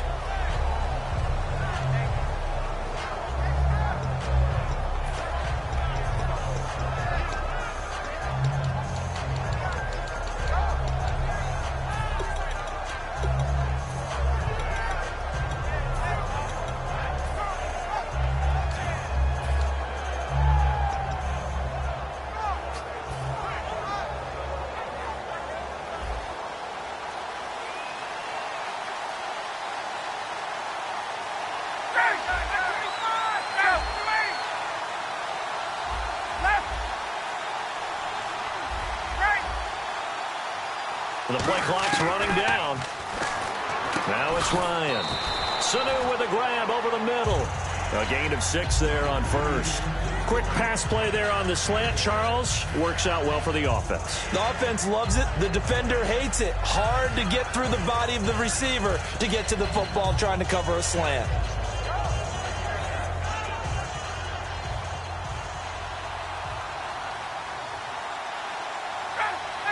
And they'll send the tight end in motion here.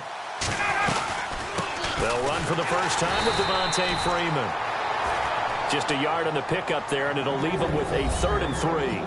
And here's a look at the starting offense.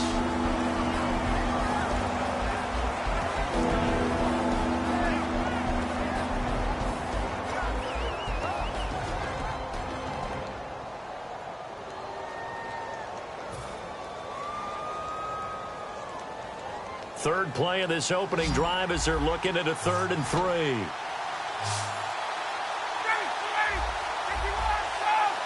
And they'll send the tight end in motion. Ryan now to throw on 3rd down. Finding Gabriel complete. And he'll be taken down, but not before he gets into enemy territory.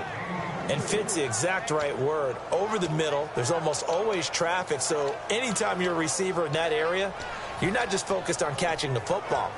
You're wondering where the collision's going to come from, right? Because there's almost always someone there able to concentrate, catch it, and even added a little extra at the end with a short run. This is Freeman on 1st and 10. He takes this for about 6 down inside the 40. And once again, leverage wins. The offensive line, lower than the defensive front. They moved them and found some good space for the guy carrying the ball.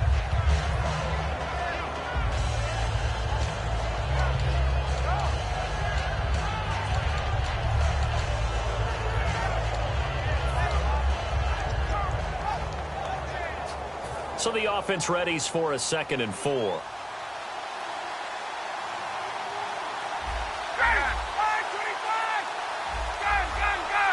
And he motions the wide receiver. Time running out here on the play clock. Here's Ryan. He completes it to Julio Jones. And brought down, but not before they're inside the 25. And that's the connection, Ryan to Jones, that this defense obviously has to key in on. Certainly feels like they got the party started with that one, doesn't it? And when those two get in sync, it just scares the heck out of defenses because he can hit Julio Jones in a short zone, and he can take it the whole route. And a short gain here down to the 22. 2 yards on the carry there. It'll be 2nd down. Quickly now, the starting 11 for the Oakland defense. Bruce Irvin is an emotional, passionate player who lives to rush the quarterback.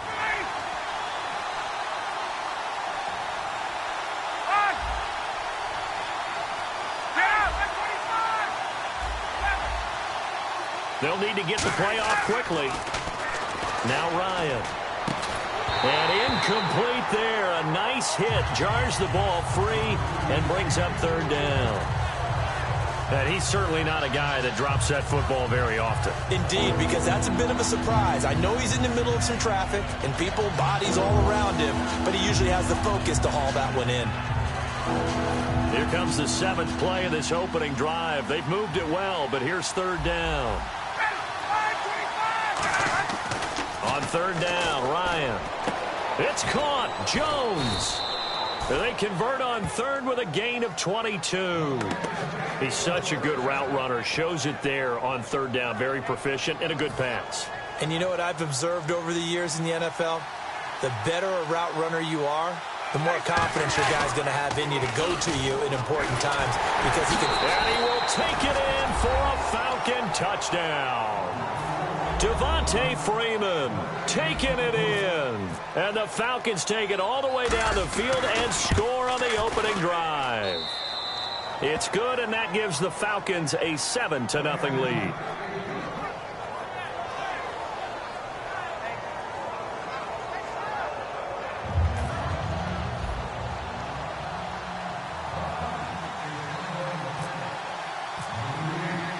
Now after the touchdown, it's Bosher to kick it away.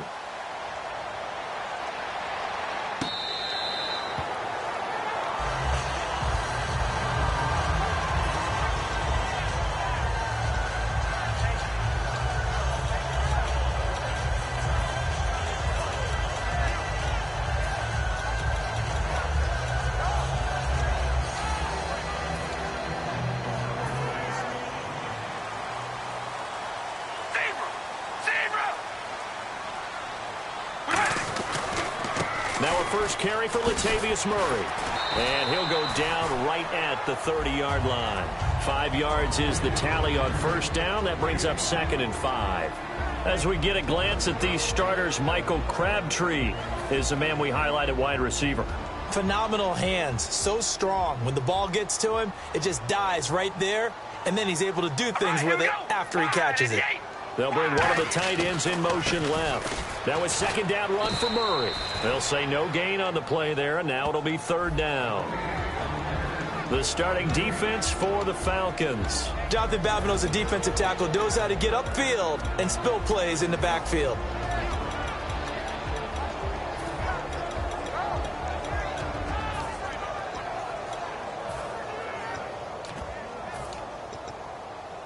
Third down and 5.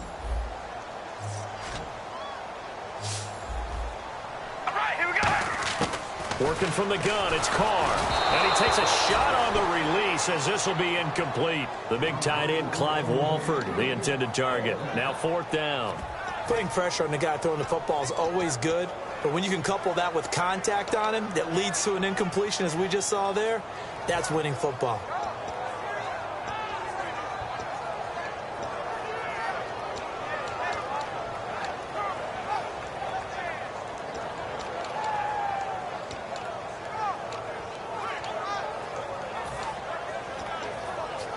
And no move to get the offense off the field. They're going on 4th and 5.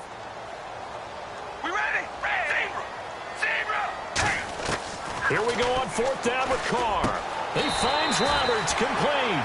It's an 8-yard pickup, and on 4th down, they're able to convert and move the sticks. I don't know if I agree with that. I guess they don't care if I agree with that.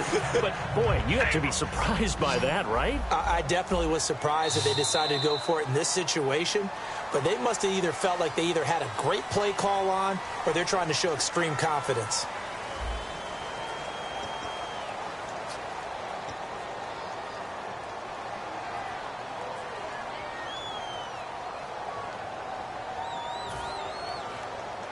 And they're definitely showing blitz here.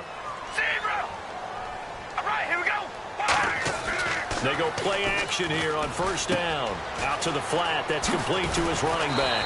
And able to get this one across the 45 before he's brought down. It'll go as a gain of 10 there. And that'll be good for an Oakland 1st down.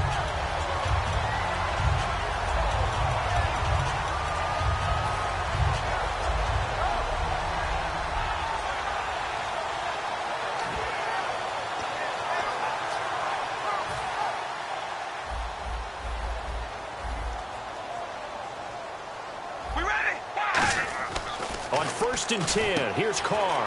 They'll try and set up the screen. It's complete. And able to break one tackle, but then quickly brought down. But a nice little gain. It'll be a gain of 9, and it'll be second and about a yard to go for the first.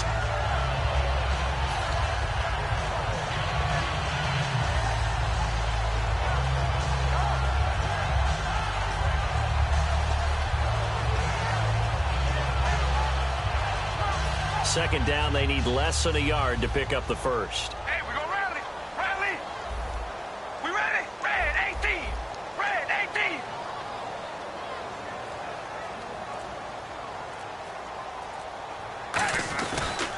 They'll run the counter with Murray. And he'll go down shy of the 40 at the 41. Murray had the 1,000-yard season in 2015, followed that up with 788 last year. Now, also in the mix in Oakland, you had Washington, you had Richard. How do you see this backfield playing out going forward? I think you'll see a similar combination going forward. I think that's one of the reasons that he dropped from a 1,000-yard runner to 788, because they had other options. They're able to bring in Washington, Richard. They can use different plays for those guys, a lot of versatility, and really upgrade their offense with an infusion of speed. But Latavius Murray, I think he'll still continue to be the lead guy out of that trio. Red 18. Red 8. We go rally. Rally. Carr now on 1st down. Throwing for his running back, and he's got him complete. Give him 2 yards on that play, and that'll make this a 2nd down. So many times you hear today's NFL described as a space game. Get your best players into space with the football in their hands. That's why sometimes you just swing it out to your runner, get him out in the flat, and let him have a chance to make people miss an open field. 8 yards to go here on 2nd down. Zebra. Zebra. All right, here we go. Zebra. Zebra, baby, alert. Zebra. Zebra. We go rally. Rally. They go play action for Murray. Now Carr. It's caught. On the right side, it's Smith. And they'll be inside the 35 now at the 34-yard line. It's a gain of 5 on the play, and they're going to have a 3rd down. So much goes into a successful play, doesn't it? How about that play action there, freezing the defense just enough to bring the tight end free downfield for the completion.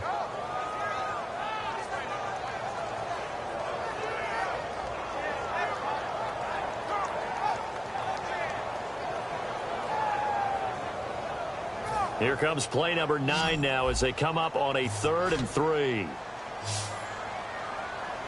All right, here we go. Zebra. Zebra. Zebra. Zebra. Carr going to try and throw on 3rd down. And he'll have his man. That's Cooper. He gets 7 out of it, and he also gets a first. Nothing flashy there. The slant to the slot. Oh, and the frustration for the defensive guys, because it's a quick play. And you know it's going to be a bang-bang play in terms of the throw and the catch. And then he's able to absorb the contact and complete it.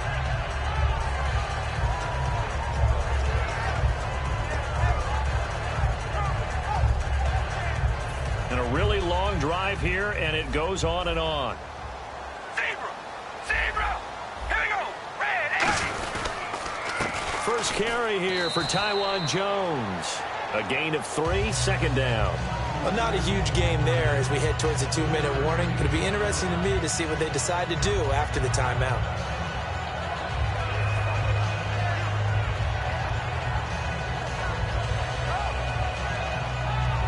And now we're circling here around the 2-minute warning. This is a setup play, trying to get one last one in before the clock warning. 2 minutes to play here in the first half. We'll come back to Oakland after this. 7 yards to go on 2nd down. Hey, we go rally. We rally. Red 18. They fake the handoff. Now Carr. Brought in by Walford, right side. 6 yards is the pickup, and that'll lead to a 3rd down.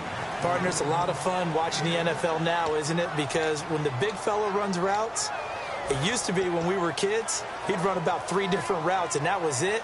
Now he can run anything and catch the ball, as we just saw there.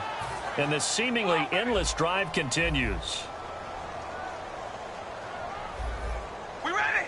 In motion left goes Smith. They'll run here. It's Murray. And he'll have the first down, getting this one to the 14-yard line. But just 4 yards on the pickup, but that's good enough to extend the drive. 3rd and 1, partner. No need to be fancy there. Just use some force and move forward and pick up the first down. And now a timeout defensively by the Falcons. It's just their first, so they'll have 2 remaining here before we get to halftime. Possible run anticipation here as the D-line sandwiches together.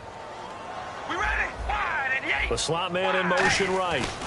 They go back to Murray on first down. Call it a gain of 4 on first, and that'll make it 2nd down. When you find that kind of yardage, you couldn't be more confident as a ball carrier. And guess what? You're going to go back and tell your offensive coordinator, I'd like to keep carrying it, thank you. Here we go. Now Carr throwing on 2nd down. Blitz coming, and down he goes. And the Falcons going to use another timeout. So that means they're down to 1 remaining here as we head toward halftime.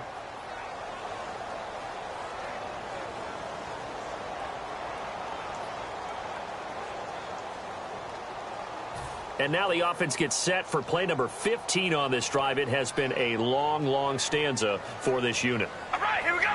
Ready. We go rally. Rally. Hold on, baby. Alert. Alert. Hold on, baby. Alert.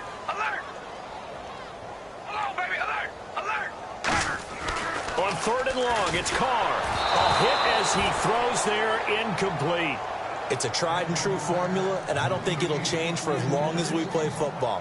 If someone's trying to throw the ball and you can put pressure on them and make it tough, that's only going to help your defense. Yeah, he's since being hurried. He got rid of it before taking the hit, but incomplete. So now on 4th down, the Raiders will turn it over to the left foot of Sebastian Janikowski. This one from 35 yards away. And the 38-year-old vet able to split the uprights. And they are on the board, but still trailing. It's 7-3. Certainly their offense has sputtered here a little bit in the first half as they finally do get on the board, but they only have 3. Well, at least it eases the frustration a bit, doesn't it? To be able to get some points on the board, feel a little bit better about themselves as they go into the locker room and try and regroup. Atlanta now coming out on the field. And we'll see how this is played. Offensively, they've got the lead. Not a whole lot of time left. What do you think, Charles? Well, it's tempting to try and add to your lead, but a mistake there, that can change things in a big way. I say go ahead, take the knee, get on out for the half.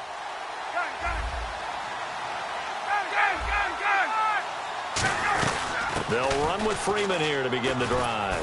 And he'll go down right at the 30-yard line. Give him 5 on the carry there, and it'll be 2nd down.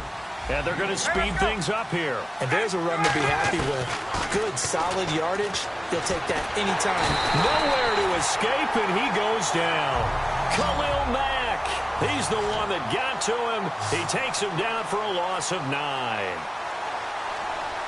A dime look defensively for the Raiders on 3rd down. Yeah, you're right. 2 extra DBs out there.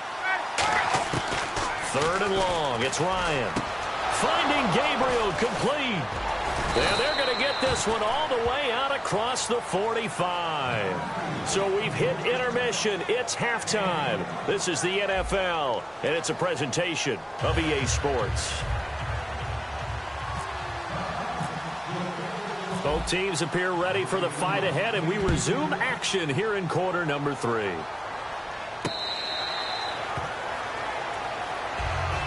Out comes the Raiders offense. They'll go on offense first to start quarter number 3. They're down here, but very much in this game. What's the tonality of a coach's talk when a game is within striking distance like this at intermission?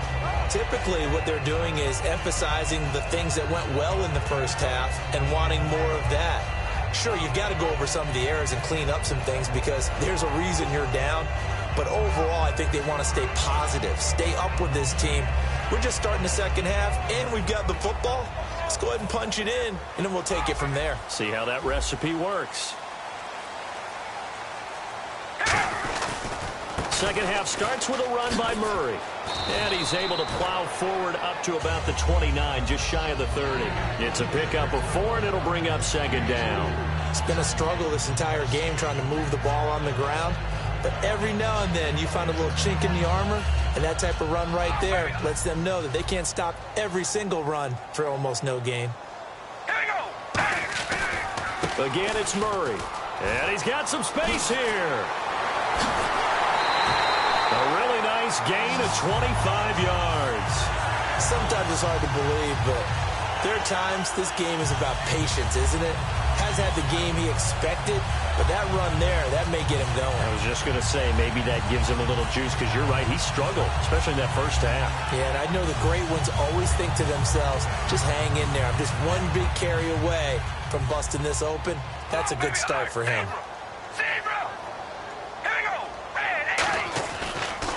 And that play goes nowhere. Taken down, losing yardage at the 50, right at midfield. It's a loss of 5 there, bringing up second. Well, that's the big drawback to this play. Even if somehow the quarterback pitches it, he's not immune to the big hit. In this case, he kept it and absorbed it anyway.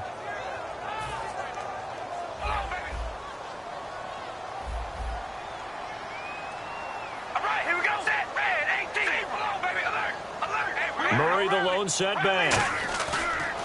From midfield, here's Carr. And his pass, incomplete. Well, pretty good coverage there, and both of these defenses, they've had good coverage throughout this one. No doubt about it, and in today's NFL, where we're used to a bit more scoring, this feels almost like a well-pitched game in baseball on both sides, where the tension continues to build. Who's going to make the big play?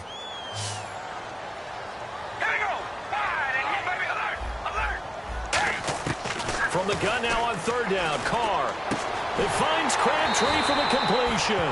And he gets it to the 32, good enough for a first down. So he makes the grab and the chains move forward. Nice job by the offensive line giving them time to complete that first down pass.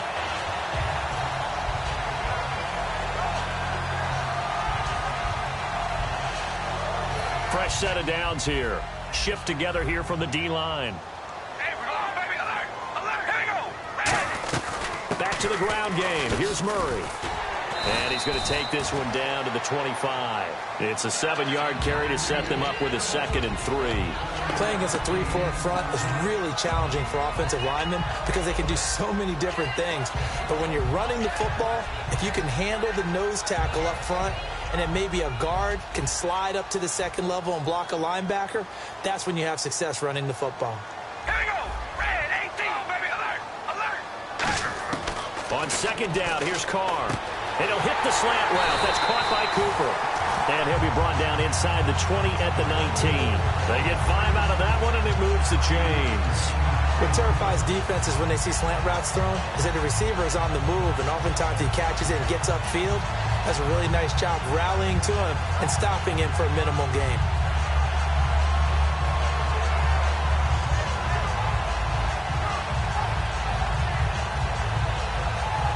So here we go, 1st and 10 now. We ready? Into the red zone, it's Carr. And this is caught, it's Cooper. A solid pickup of 13 sets him up 1st and goal. I know many people like to throw to the tight end, maybe in a little flexed out position because he creates mismatches with his size. But slot receivers do the same thing with their quickness, their speed, and their route running savvy.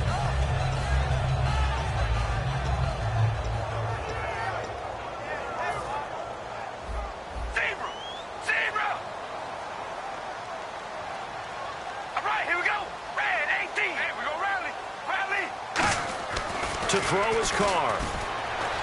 Escaping the pressure right. That's going to go as a loss of 7, and it'll set him back for 2nd down.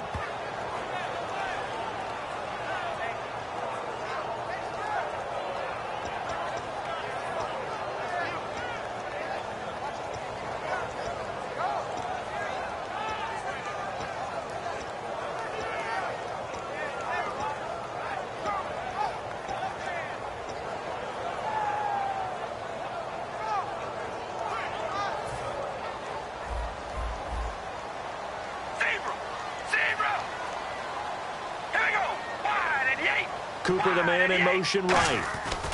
They keep it on the ground, and this time it's Murray. And able to push his way forward here for a good little gain. They do get 6, but they've still got some work to do on 3rd and goal. Partner, I know we're in a goal-to-go situation, but my goodness, think about running the ball here. Not even a thought, is it? Defensively, they're in a prime spot. And I think the defensive guys are probably expressing themselves to them as well. I wouldn't run it here, guys. You might want to try throwing it. Ooh, long drive. The defense just cannot seem to catch a break and get off the field. They come out here in the eye. They'll run for it. This is Murray. And they'll get him down here at about the 5-yard line. Give him a couple on the run there, and now they're in that in-between area here on 4th and goal. There are certain drives in the game where anything less than a touchdown that caps it feels like an absolute disappointment. This is one of those drives. And this is no good. Close, but he misses just left of the upright. And this score will stay right where it is. Well, close game, second half. You obviously hate to leave 3 out on the field. Especially in a game like this when you know points are hard to come by. That was one of their best opportunities so far, and they come away with nothing. The drive will start with a carry by Devontae Freeman. And he's able to plow forward up to about the 29, just shy of the 30. In my book, that's running the ball well, but with intelligence. How about him keeping the clock moving, staying in bounds? Yeah, even though it's the third quarter, you're thinking ahead, aren't you? This is where your running game can really help you with a lead in the second half. I agree totally. It's not just end-of-the-half situations that you worry about the clock.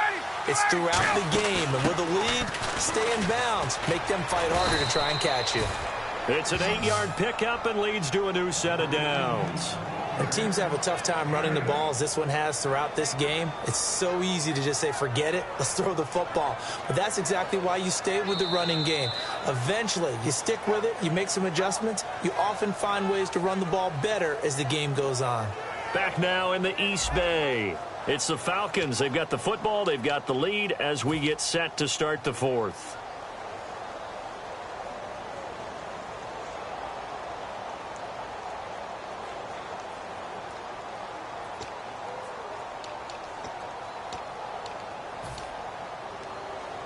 Now the offense lining up 1st and 10.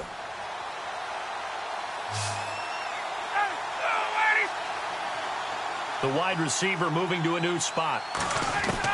On 1st and 10, it's Ryan. The left side completion to Jones.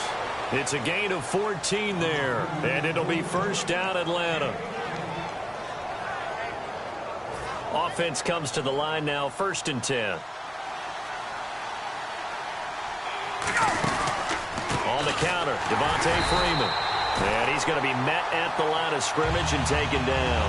That's going to go as a loss of a yard, and it'll be 2nd down. And in this situation with a lead 4th quarter, they're liking keeping the ball on the ground, I'm sure. It's just smart football, but you know the defense has to know it as well. They've got to stop them here. So now we're going to see that loading the box in a big way. 6, 7, 8, 9, whatever. Look at this, middle of the field, a breakaway. Touchdown, Falcons. Taylor Gabriel, 49 yards. And the Falcons will extend their lead. I know these wide receivers are about flash and dash and high-flying plays, but a good number of them played running back at some point in their career, and that's how they finish off a lot of their big plays, run after the catch. And this time he finishes off the big play in the end zone.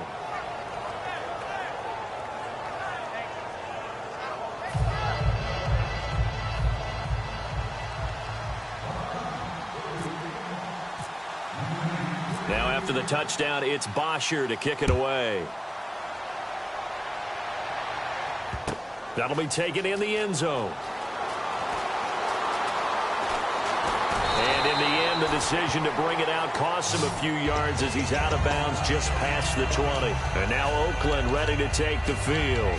And they had compiled a pretty long drive last time. Unfortunately, though, it ended with no points after the missed field goal. And that can hurt the psyche of a team because as they drove downfield, you know you're never supposed to count points in your mind until they go up on the board. But let's face it, we've been there. We've seen teams before. They were counting on those points. They didn't get them. Can they come back now, start over again, and grind it out? Carr looking deep in the direction of Cooper. Now that'll be tipped and intercepted. Ricardo Allen with a pick. So out come the Falcons now. And they'll just simply be looking to build off the confidence of the last time out where they scored a touchdown. And confidence is powerful.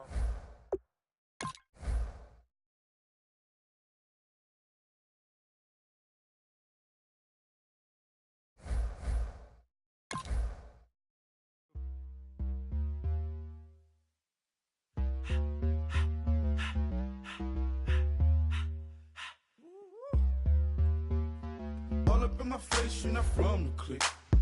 Give me space, we might rob it. Most say that, baby, they don't love the clique. I thought they love you when you make it. This some mother. Yeah, this some mother. Friends and business don't mix, so I'm brotherless. Tryna get back close, hit them with the stiff. Gears I shift, make sure they feel the drift.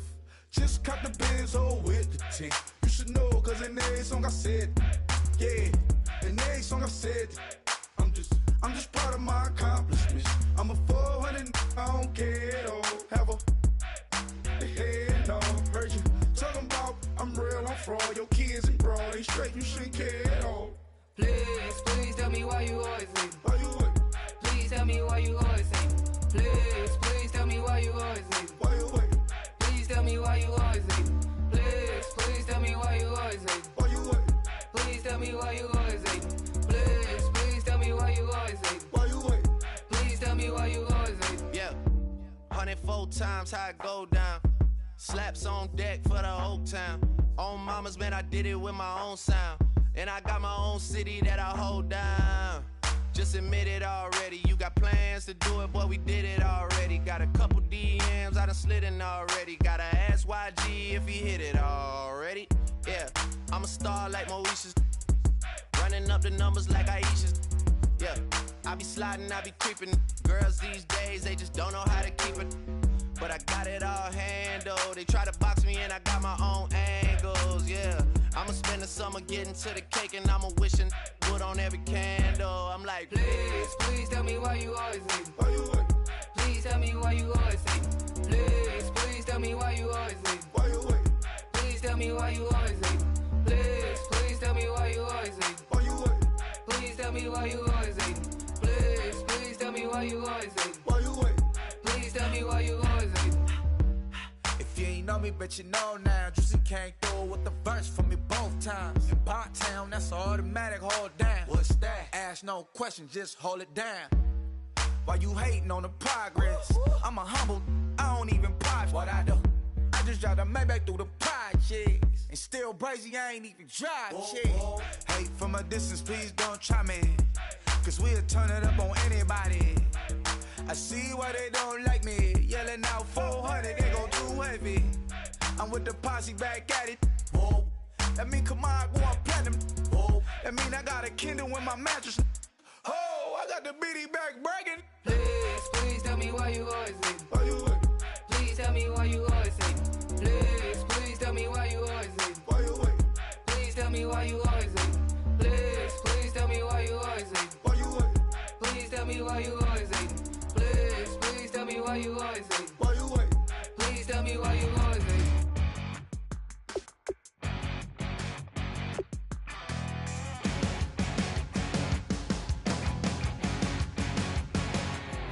You're a crack at dawn, Monday morning coffee, strong pouring everything you got into a paycheck Friday night. You're a power stroke, diesel backhoe riding king, 18-wheeler driving, living life in between the lines of clocking in and quitting time. Then the six-string circus comes to town. We hang them speakers over the crowd. When the lights come on, everybody screaming, lighters in the sky, yeah, everybody singing every word to every song of the girl they're taking tonight. When the lights come on, everybody's feeling a hallelujah from the floor to the ceiling. Yeah, the drink that we're having, the smoke that we're having.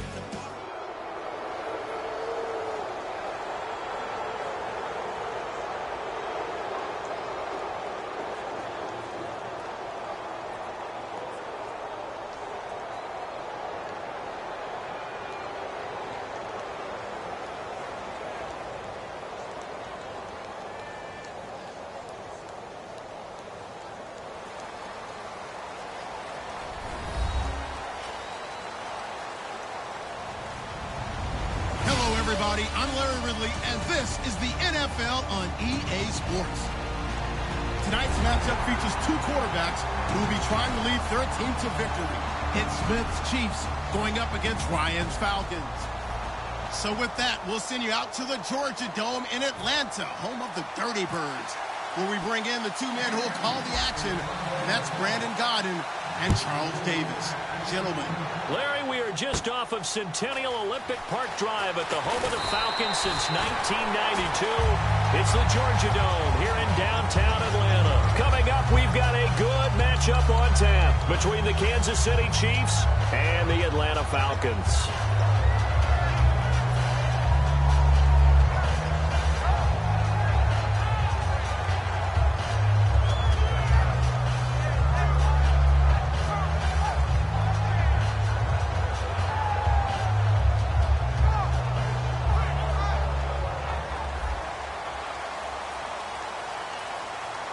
And the D-line pinching together must be expecting the run. They'll try and run for the first time with Freeman.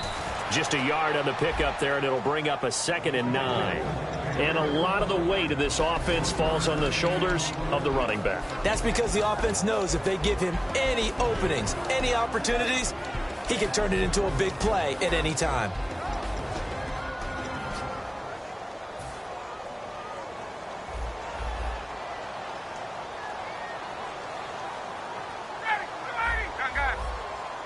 And the wideout in motion. On 2nd down, Ryan. Hits his target. It's Taylor Gabriel. And a nice gain of 21 yards. Everything about that play was beautiful. A great corner route where the receiver worked the defensive back inside and then broke back to the outside to the corner. But how about the throw by the quarterback? Anticipation on the break from inside to outside. He threw the football. As the receiver turned around, the ball greeted him. In motion goes the tight end. They'll run it now out of the gun. And he's brought down. A really nice pickup of 14 yards, and it moves the sticks. And that's how you run the football and run it successfully. Big-time chunk of yardage picked up, but why? Offensive lineman won at the point of attack. Their leverage way better than the defenders. The low man wins when you're getting underneath and trying to move people. And that's exactly what happened on that play. The offensive line moved the defensive front, created space, and the end result, a fantastic run. First down and 10 now for the offensive group.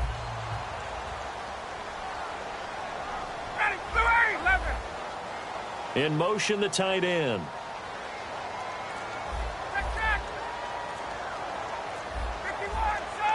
Play clock winding down. Now Ryan on 1st down. And that's incomplete. And it's possible that today the most important group could be the linebackers. Yeah, the second level, as we like to call them, right? Defensive front has to control things, but the linebackers, they do more than clean up. They help create big plays.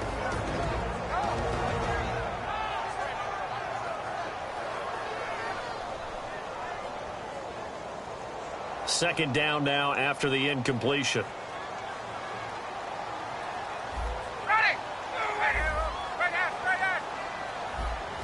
And some changes here as the D-line separates some. And they'll send the tight end in motion here. 2nd and 10. It's Ryan again. And Jones has it over the middle. 6 yards is the pickup, and that'll lead to a 3rd down. And there they went crossing route against the zone defense. What do you think of that? It takes real coordination between the passer and the receiver because you've got to read those zones and where the open spots are and be on the same page with the guy throwing the football. Because sometimes you're throwing it in front of the zone. Sometimes you're throwing it between the zones. Sometimes the receiver's going to just kind of find a spot and what we call sit down and present himself to the quarterback and throw it there. It's a tough read, but when they're in sync, it's really effective. It's caught. Jones. 19 yards on the pickup there, and now they'll have it 1st and goal. I like that one, partner. They go back-to-back with excellent gains, and really it shouldn't be a surprise who they were throwing the ball to. He's their best guy. Yeah, we knew that they would get him involved early. They're doubling down on getting him involved early. Don't be surprised if they'll come right back to him again. They haven't shown the propensity to be able to stop him.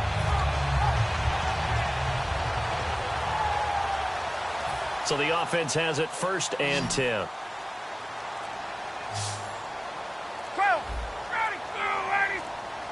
And the play clock's running down. Get up! They snap it at 1. Now Ryan. Complete to Jones.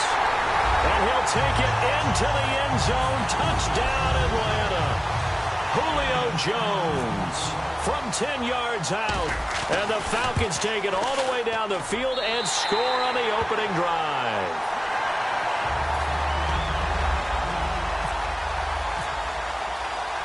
Now after the touchdown, it's Bosher to kick it away. Fielded about a yard deep. And he'll get it up to about the 26-yard line, just across the 25.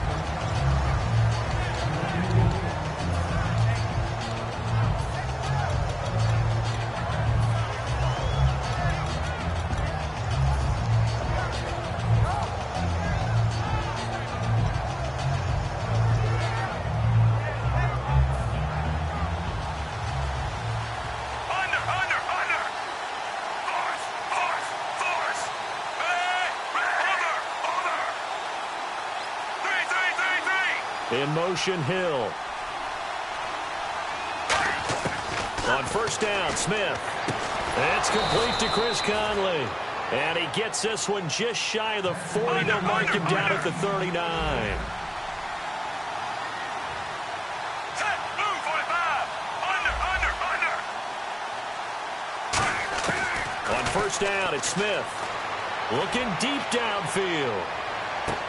Got a man, it's caught at the 6-yard line.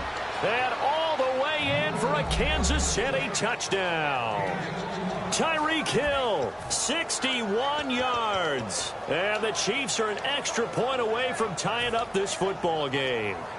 And they'll get set here looking for the 2-point conversion.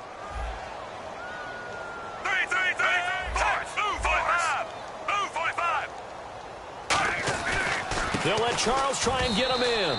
And he'll get into the end zone as the 2-point conversion is successful. Now after the touchdown, here's Santos to kick this one away.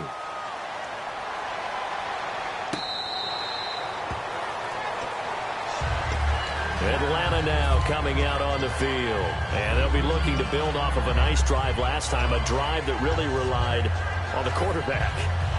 Making good decisions, distributing the ball well, distributing it accurately, keeping it away from danger. A really nicely run drive. But now the defense, what adjustments do they need to make in the passing game?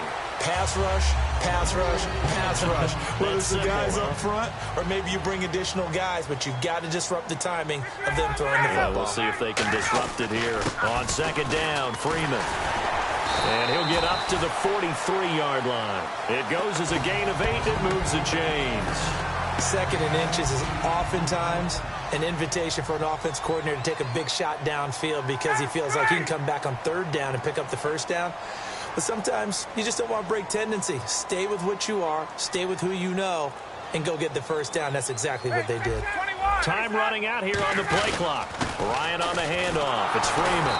And nothing doing. He's immediately taken down at the line of scrimmage. Credit him with a 1-yard gain there to make it 2nd and 9. Now that's the type of play that'll fire up a defense. Hold them to 1 yard on a first down run.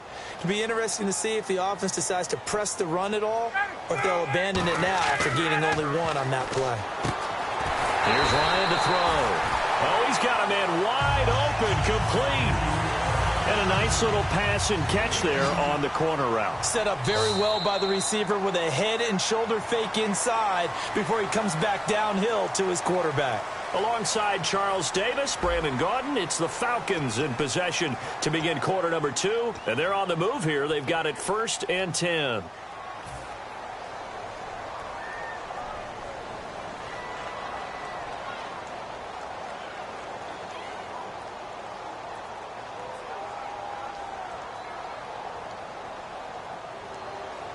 Looks like the defense in press coverage here. Freeman, the lone man in the backfield. And they'll give it to him here. Touchdown, Falcons! Devontae Freeman, 38 yards. And the Falcons have retaken the lead. Well, partner, that was another explosive run, and one thing I've learned in our time in this game, Yes, the offensive line has to get a lot of credit, but for big runs to occur, the wide receivers have to block well downfield. And then you have to have a good guy carrying the ball too, right? Oh, without a doubt. You need that difference maker lugging the rock. And they will line up now for the two-point try. To throw for it is Ryan. And they don't get it. They tried for the two-point conversion there, but unsuccessful. Protection was great. He had time to set up a campsite. But in the secondary, though, they were ready. And I think that in most places on the field, if you have that much time to throw the ball, someone's going to shake free and you'll find an open receiver. But condensed near the goal line on a two-point conversion, all that extra, there's not any extra field. So it kind of closes in on them, and that allows you to cover a little bit better. And he'll take this one near the 25, call it the 26-yard line. And now here comes Kansas City. And they're going to need another score. Got one last time, but still down here. When you're playing catch-up, every possession becomes crucial, doesn't it? It's vital. Get back out on the field, punch it in the end zone again. They know it's not easy, but what they do have going for them, they did score the last time. They think they've got a good formula working. And what about the defense? Well, now you're just saying to yourself, okay, we gave up a score last time. What adjustments do we need to make to slow them down now and get the ball back for our own offense? Is it more pressure? Is it more zone? What do they have to do? They're trying to figure that out themselves. We'll see if they can figure that out right here. And brought down, but not before reaching the 45-yard line. They completed the screen, but one of the things you worry about is can the quarterback get rid of the ball before he's actually tackled? So your offensive linemen have to hold up the rushers a little bit because you want to make sure you keep your guy's jersey clean throughout the game. 11 yards on the pickup, and it'll give the Chiefs a first down. Fresh set of downs here. They ran that one well, and not only did they pick up a nice chunk of yardage on the screen, they sent a message to the defense. Rush the passer all you want, but you better be careful. We can hit you going back the other direction. And they're able to get this one past the 30 down to the 25. And the play goes for 19 yards, gives them a new set of downs. On 1st and 10, Smith. Oh, the ball comes out on the hit, but they'll say it's incomplete. There's completion to the tight end, and I think that we're looking at something out of central casting, frankly. Absolutely. I mean, size, the hands. Speed. I mean, can flat out run. You put that whole package together, you light up the eyes of an offensive coordinator, don't you? Here's Smith. Harris has it over the middle. And they'll get 9 there as that sets them up better for third down. And there's another conversion to the tight end. And let's face it is hard to overthrow a 6'6" target. It is indeed. Quarterbacks like their speed guys. They like that huge 6'6" target that they've got in him. They really do. And it reminds me of what one great tight end told me once. He told his quarterback, just make sure you throw it up there. Kind of like put up on the top shelf where the kids can't get it. Able to find Harris complete.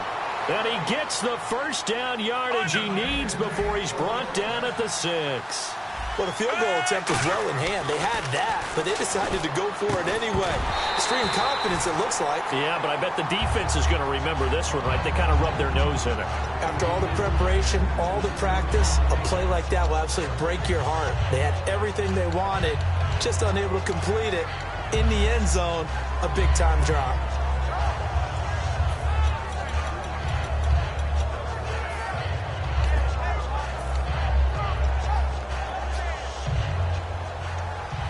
And some extras coming up on the line here, readying for the blitz. On the carry, it's Davis. And the hole closes quickly here. He can fight only to about the 4. They give him 2 yards officially, and now it'll be 3rd and goal. His path became similar to almost running a stretch play, didn't it? Trying to find a crease, anywhere to put his foot in the ground and cut back. And that is caught for the touchdown, Kansas City. Travis Kelce from 3 yards out. And the Chiefs are once again going to retake the lead.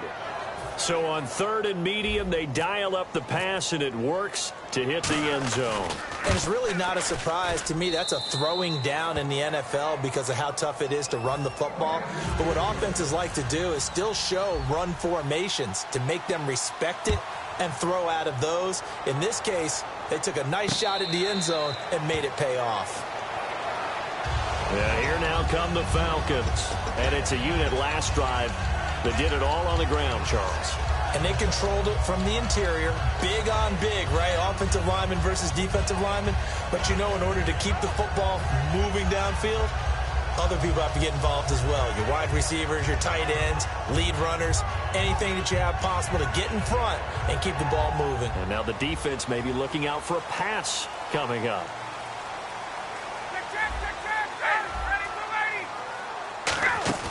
Now a play fake here on first down. On the move to his left. And that's caught inside the 35. Touchdown, Falcons. Julio Jones with his second touchdown here in this first half.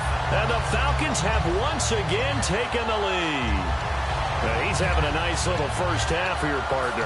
And it's a first half that leaves us anticipating what can still come. 2 touchdowns already here through the second quarter. There could be plenty more before this game is over.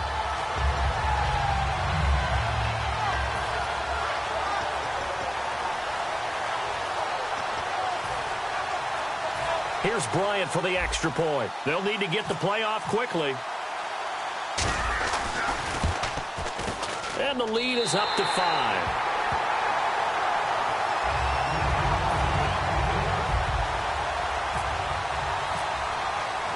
Now after the touchdown, it's Bosher to kick it away. This is fielded a couple yards deep. And he'll be brought down at the 23, make it the 24-yard line. And now here comes Kansas City. And they're hoping to capture some of that magic they had last time out when they were able to put together a scoring drive. But they're still down here, Charles. Not the major concern, though, because of what you talked about. They scored the last time out. They feel good about themselves. They feel like their game plan is now in effect. They know how to attack and what plays they want to put together. But they've got to keep it moving in the right direction because, as you did note, they are down on the scoreboard. That incompletion, Charles, gives me a chance to put you on the clock real quick. NFC teams last year that did not make the playoffs that might make a push this coming year. Well, 3 that come to mind right away that we thought were going to be in 2016. Minnesota, remember the start they got off to before that didn't work out so well for them. Arizona, we thought they were locked to be in the playoffs. In fact, many of us called them Super Bowl contenders. And Carolina, the defending NFC champs going into last season, they didn't make it. So I think that all 3 could return to former glory. I'm going to give you one way off the pace here. You ready? Let's go. The Los Angeles Rams. They get the young quarterback going, and that defense continues to live up to expectations. They can make a real strong push in the West. They've got the D. You're right. They just need the O. 3rd down and 12. They come out 5 wide, 3 of them to the right side. Throwing on 3rd. He rifles one that's intercepted. A great read, and it's picked off. And now look at this. Big gain, but a fumble. And that will get out of bounds. Lucky there. They keep possession inside the 5. Now the Falcons offense, they get ready to head back out here. And following that long touchdown pass, a 1-play drive last time, see if the defense, you know they're ready. They don't want that to happen again. And you would have thought they would have been ready the last time. That's what you work on all the time. Make sure that no one gets behind you. That's the cardinal sin of defense, not giving up the long pass. They did. Let's see how they adjust. No gain on the play that time, and it sets up 2nd and goal. Partner, when it's a goal-to-go situation, if you're on the field on defense, you have to know that you may be called on to make a tackle at any time. Here, the cornerback does exactly that. And he is into the end zone for a Falcon touchdown. Julio Jones on his way to a monster game. 3 first-half touchdowns. And the Falcons will add on to their lead. And they're able to up the lead by 1 more.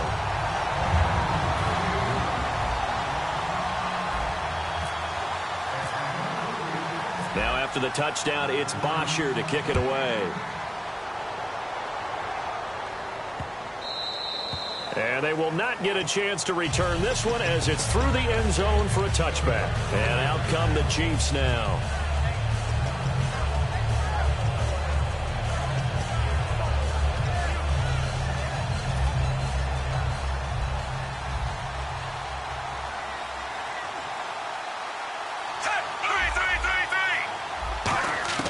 They go back to the air here after the INT on the last drive. That throw good for 4. It's second down. Second down now after the pass completion. To throw on second down is Smith. And the hit jarred it loose. It's incomplete. Albert Wilson, the intended receiver there. And now it's third down.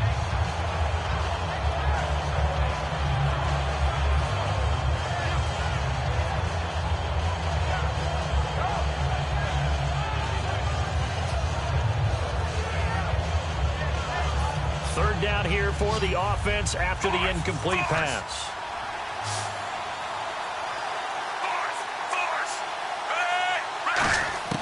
Out of the gun, Smith.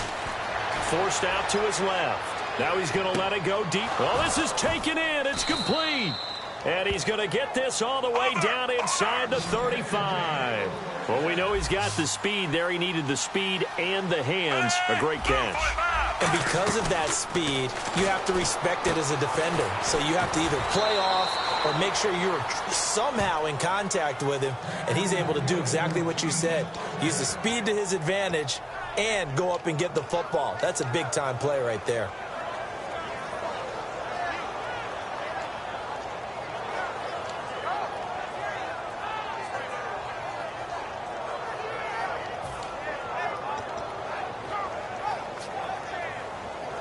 And now a first down following that long gain.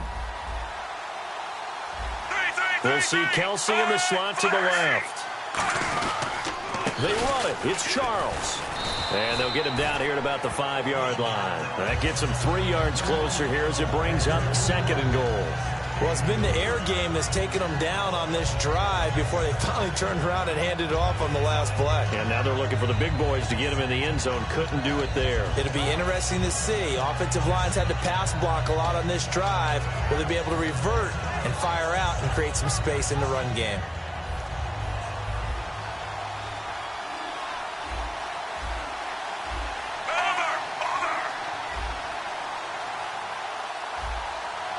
So they're on the 5-yard line here, second down and goal. And he'll get this one back to the 5-yard line, but no further than that.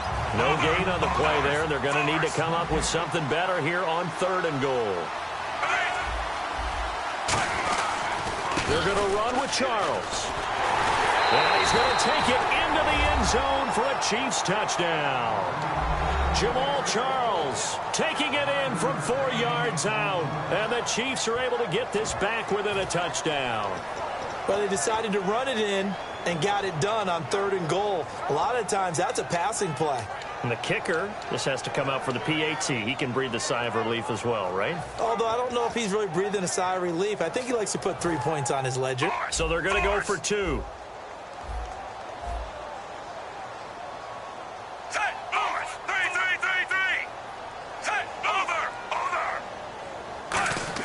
Here's Smith looking to throw. And this one incomplete. So they went for the 2. They don't get it. Tough there. Good pass. Hit the hands. He just couldn't bring it in. And every receiver's coach everywhere. Seeing that play, focus, focus, focus. Watch it all the way in and tuck it away.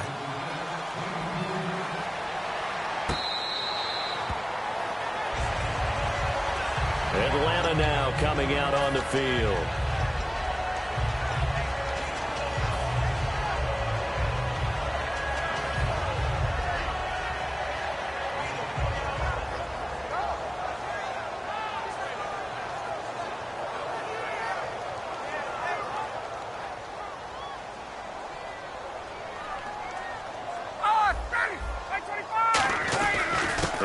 Going to give it to Freeman.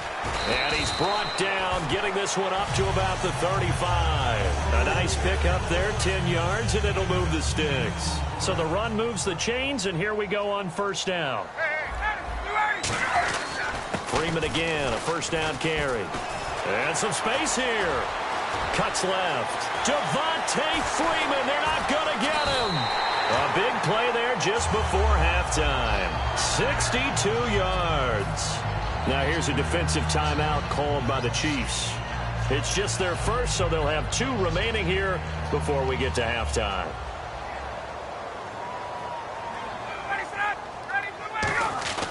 Ryan connects with Sanu right side. And the Chiefs are going to signal for and be granted another timeout. So that means they're down to one remaining here as we head toward halftime. Second and goal as the offense looks. And he gets in. Touchdown, Atlanta. Devontae Freeman with his second touchdown here in this first half. And the Falcons will extend their lead. And that'll give them a 2-score lead here, but I'm looking ahead. They just want to hold it for the final moments here in the second quarter. They don't want to give up anything on the other side. No, not at all, because if they don't, it almost had the feel of an imposing their will score. And right now, they want to make sure they keep that and carry it into the second half.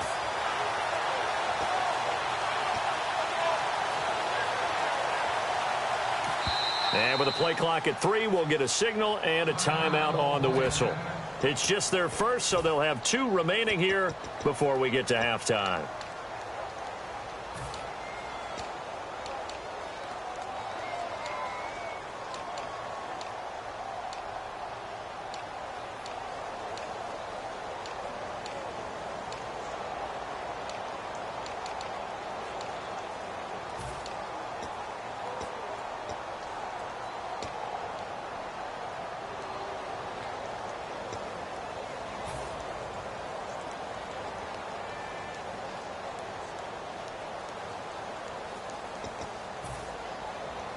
Bryant now to tack on the extra point.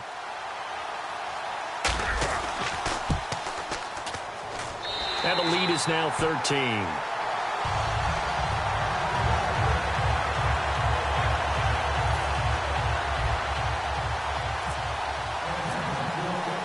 Now after the touchdown, it's Bosher to kick it away.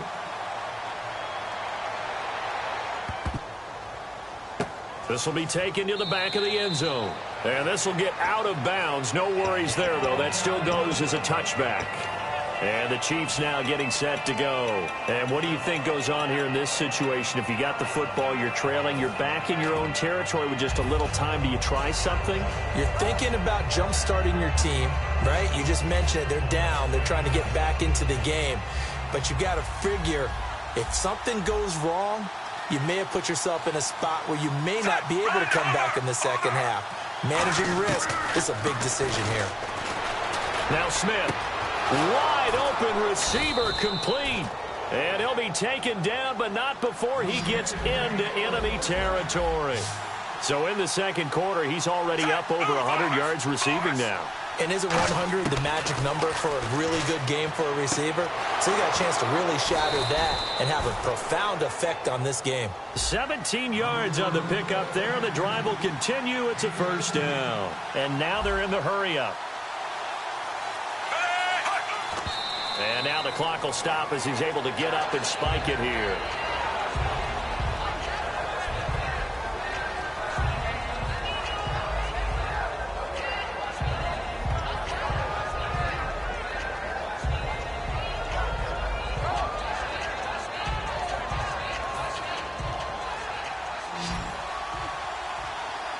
They come out 5 wide, 3 of them to the right side. Throwing again is Smith. He's got time. That is caught at the 7. Now hold everything here. We're going to get a timeout by the offense. And with halftime on the horizon, they'll be out of timeouts from here forward.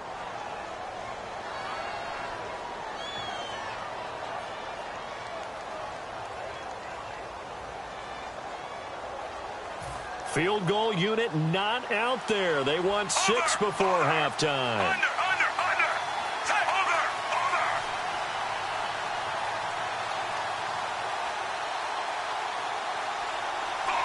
Force. Under. The final shot here before break. Smith eluding the pressure right. And he's got it. Touchdown, Chiefs.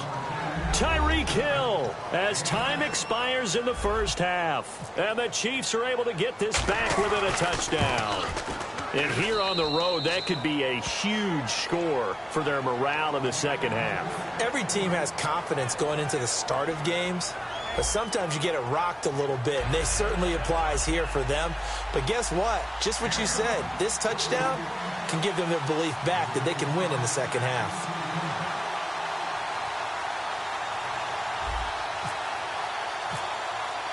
So both teams have their marching orders, and we'll get going again here in quarter number 3. This fielded a few yards into the end zone. And nice work on the return as they'll start their drive just past the 30-yard line. Here comes the Chiefs offensive unit as they'll have it to begin quarter number 3. They're close game, but they're going to need to do a little bit better probably here in half 2, no? I would agree with that totally. I would guess it in the locker room. They talked about cleaning up some of the errors, but overall, I think they wanted to be positive with them. Guys, we're right there. Just not playing as well as we need to. Let's pick it up, and we still have a chance to win this game. Yeah, they do. We'll see if they can pick it up. And he'll get this up only to about the 33. 2 yards on the pickup there. It'll be 2nd and 8, and they're going to hurry back to the line now. Well, they held him to a short gain on that one, and it almost felt like on that first run, they were trying to just throw the jab at him. So how do you stop a jab? Get closer and smother it, just as they did on that last play. 3rd and 5, so they bring in an extra defensive back. Expecting pass. On the run, it's Charles. And he's got the first down yardage before he's brought down at the 42. Well, that was a unit that understood exactly where the first down marker was, handed it to their guy who could run it, created some space, and he got there. And a new set of downs here after picking up the first on the ground. They come out here in the eye.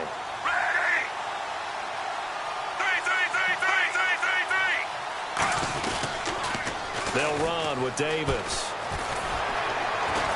And he'll be taken down across the 50 at the 45 in enemy territory. The more football I watch, the more I want to check and see if teams are going to panic when they're down on the scoreboard. And this team has shown no signs of doing that. A lot of the time, they come out after the half. Things haven't worked so well in the first go-around. They want to throw the football like crazy. But the way to open up throwing the ball is to run it. And they've run it well here to start the second half. Now Davis.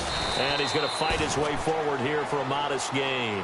5 yards on the pickup, and that's going to bring up a 3rd down. And the offense moving quickly to the line. They'll give it to him right up the gut. And he's able to get it to the 33. Good enough for a first down. 5 yards is the pickup there as that extends this drive. So they pick up the first down after the run, and now they approach for the fresh set. Smith will hand it off here to Charles. Down to the 30 after a gain of 3. 2nd down following the run. Well, so many times we look at a short run and we praise the offense for trying to set the tempo and establish things. But the defensive guys, hey, they just won the battle there. It wasn't a big run given up. They don't always have to absorb the body blows. Sometimes they dish them out themselves. Calling a gain is 7, and it gets them a new set of downs. Looking to speed things up here, going with some tempo. To throw is Smith. Quick slant. That's caught by the veteran Macklin. Give him 9 there on the first down completion.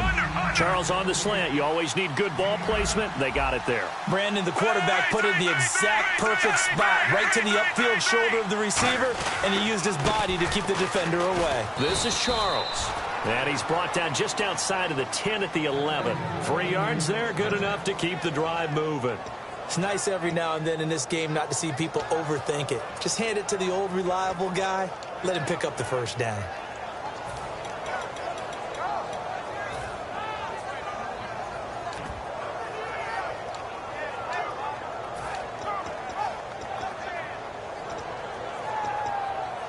And now for the offense, this is play number 11 here on this drive.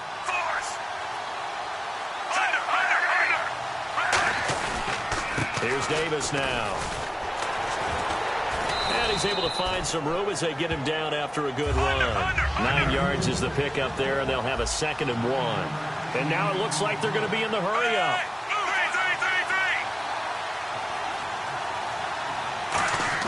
Here's Smith now on 2nd down. And that is caught for the touchdown, Kansas City. Spencer Ware, a 2-yard touchdown grab. And the Chiefs have tied it, and they can take the lead with the extra point. And that one puts them on top here in the 3rd. Oh, and you just can't do that. 15 yards on the roughing the kicker call. Absolutely inexcusable. The kicker's in a defenseless position, and he just gets taken out. This fielded at the 2. And a nice job there on special teams as he's taken down at the 14-yard line. Now we take a glance at the offense as they work their way back out for their first possession of the second half. They trail offense, first time to touch the ball in quarter 3, and we'll see what they can do. And I can't wait to see what they have planned, because some teams script to start a half. Other teams just go, okay, these are the sequence of plays we want to run. These things worked well for us. And sometimes they throw in that big chunk play right away. Shocker. Try and get after them early and try and create a big play to give themselves some momentum. See what they have up their sleeve. Now Ryan on second down. Looking middle, and it's incomplete. It's always tough for the guys throwing the football when they think they've got a completion and the ball's almost there, and then someone sneaks a hand or two in and bats it away. Incomplete pass on second down. Let's see what the offense draws up here on third.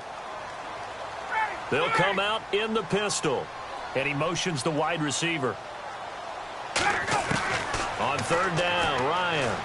He's going to loft one deep left side here. And he knocks the ball away, and it falls incomplete. I know exactly why I tried to throw the ball to Julio Jones there. He's never considered covered. He's either too fast or too strong. You always try and get it to him. Especially on those deep passes.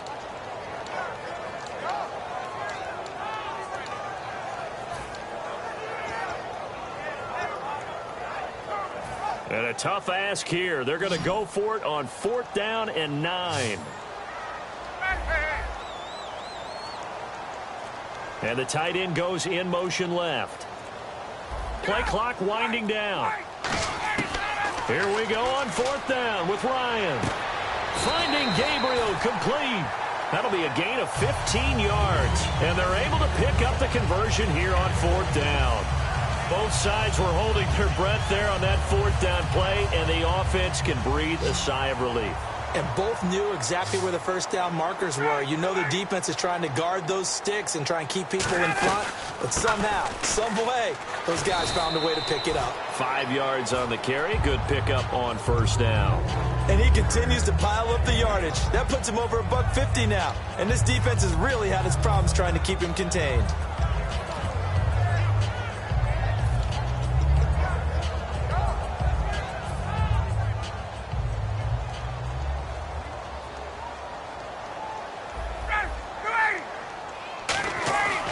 Second down, here's Ryan. Oh, he got position on him, and he pulls it in. And he's taken down, but not before he gets this into enemy territory across the 40. Back now in Atlanta. This one's still anybody's ball game. It's a 1-point difference here as we begin the 4th quarter of play.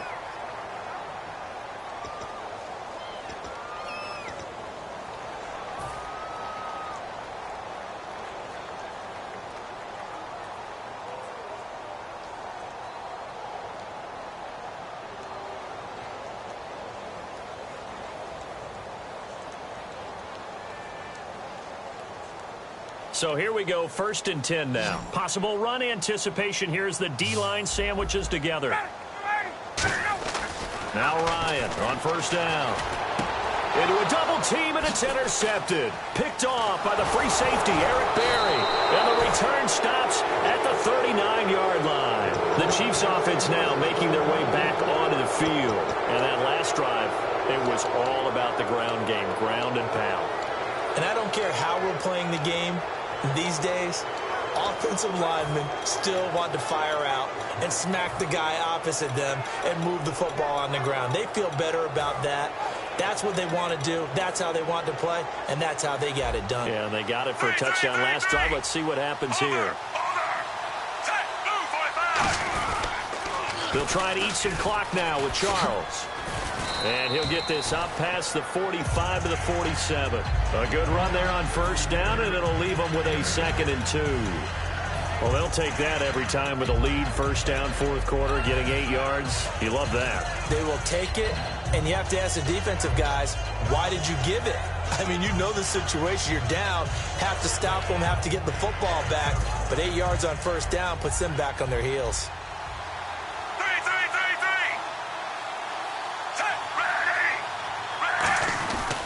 On second down, Jamal Charles. And this one goes nowhere.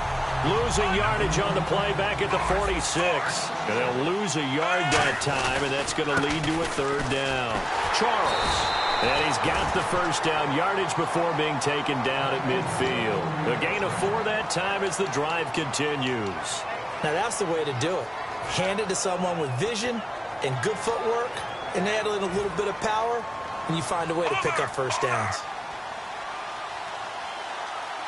They come out here in the eye.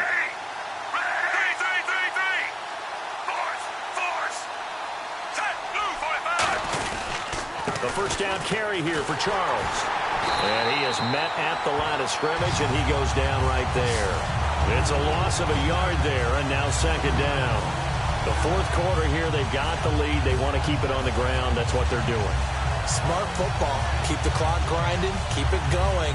But you got to figure now, they're going to see more people stacked up at the line of scrimmage as they try and bleed it out.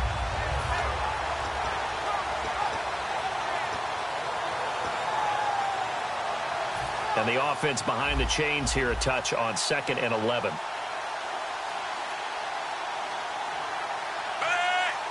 In motion, Hill. Now they'll run it on the toss. Fighting through.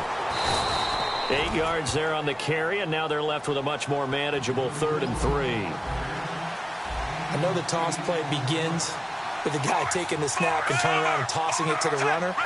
But where the real intrigue is, can they seal the edge? Whether it's an offensive tackle or a tight end in the direction they want to run the football. If they do that, that's the result that you get, that type of a gain. If they don't, oftentimes it's not a very successful play.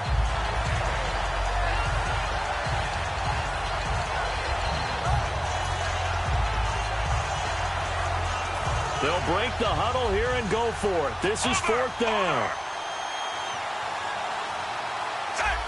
In motion, Hill.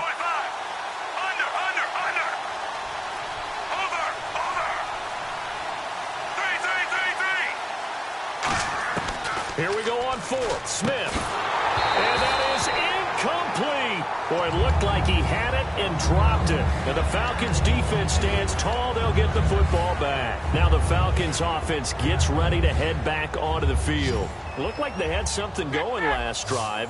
Then the interception happened. Will they recover? The memory they need to keep with them is that they did have something going. They were moving the ball on offense, had a nice sequence going. Don't worry about the other part. You can't get that back. Let's go back to what you were doing well before. I thought you were going to say they need to have no memory, but remember the good part, forget the bad. I like that even better.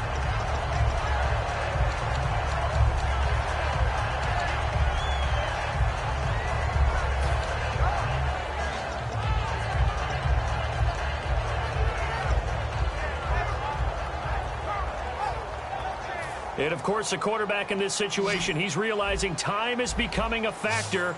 Let's see if they can get some points on the board here late. The wide receiver moving to a new spot. On 1st and 10, it's Ryan. The left side completion to Jones.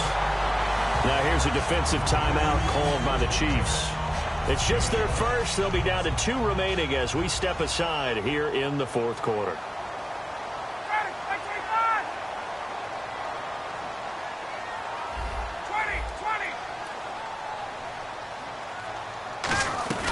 This is Freeman on 1st and 10. And that winds up a decent run, and it also takes us to the 2-minute warning. Time for a break. We'll come back, see what transpires after this.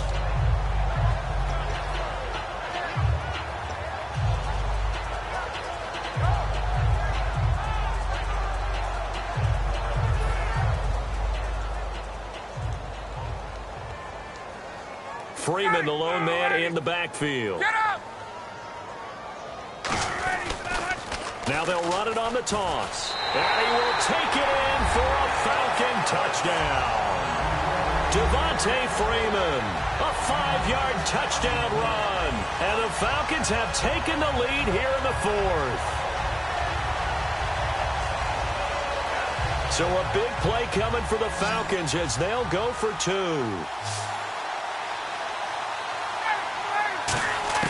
To throw for it is Ryan. And it is incomplete, so they can't convert for 2. And now the lead stays at 5. Now after the touchdown, it's Bosher to kick it away.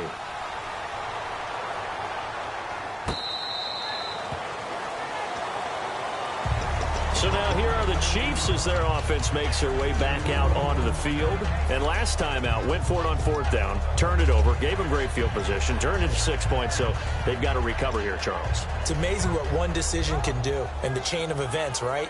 The decision to go for it on 4th down. Caused all of that. It caused every bit of it, but it showed confidence. Hey, I've got confidence in you guys. Go pick it up for them. Didn't happen. Also showed confidence in the defense.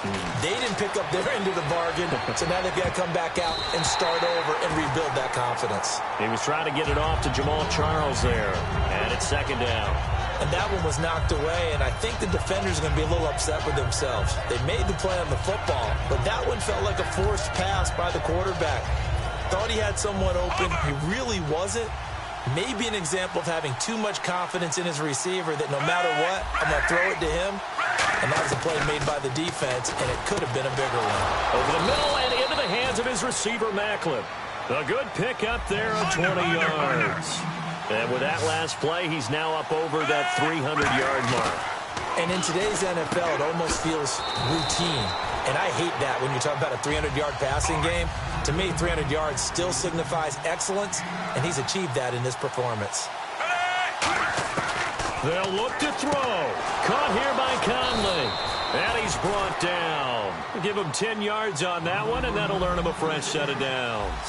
They're going to hurry back to the line now. Back to throw. Flushed out right.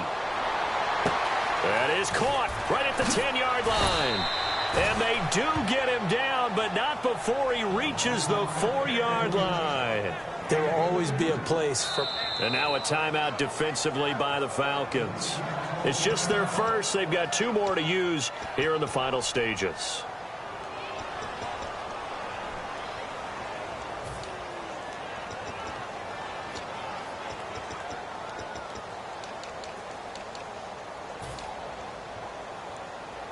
So they're operating in the red zone. Shift together here from the D-line. They come out here in the I. From the 4-yard line, it's 1st and goal now. Now they'll run it on the toss. And he goes backwards on this one, losing yardage to the 7. A loss of a full 3 yards, and now it's 2nd down.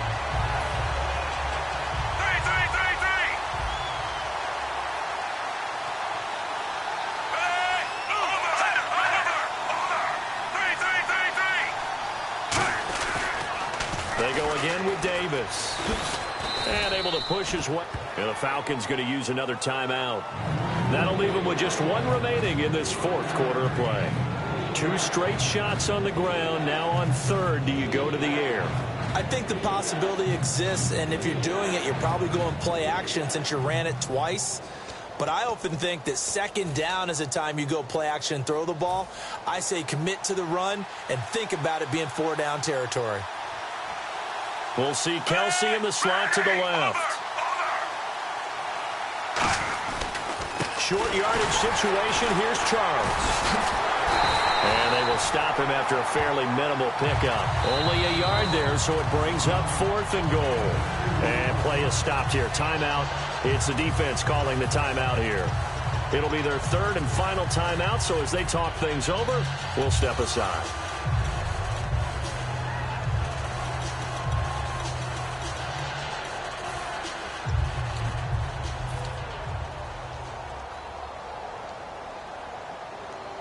Likely the play of the game here, trailing in the final quarter and going for it on 4th and goal. He's back to throw, and this is caught. Touchdown. And they've taken the lead here in the final minute. So with next to nothing left on the clock, they get Charles what should be the game-winning touchdown catch. That felt so much like practice and preparation coming together. So many times your last practice of the week, you score the game-winning touchdown. Everyone leaves the field feeling good about themselves. They got it done for real in this situation. And they'll get set here looking for the two-point conversion. Set, move 45. Move 45. 3. Cover. Move 45. Move 45. They'll give it to him right up the gut. And he will get into the end zone to extend the lead by 2 more. Now after the touchdown, here's Santos to kick this one away.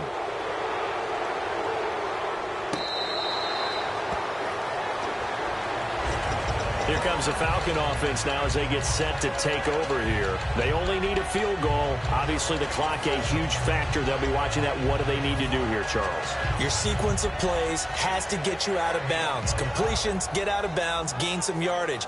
Then when the clock hits 7 seconds or left, now you get a decision. Are you in field goal range or is it Hail Mary time? Because from 7 seconds down, you don't want to take a shot that you're going to have another play. We'll see how they handle it. Back to throw. He's got time in the pocket. Now a desperation throw deep down. And, a crusher there as it's intercepted. Picked off by the free safety, Eric Berry. And he'll take this back all the way up past the 45-yard line. And now following that play, we've got a man-down defense.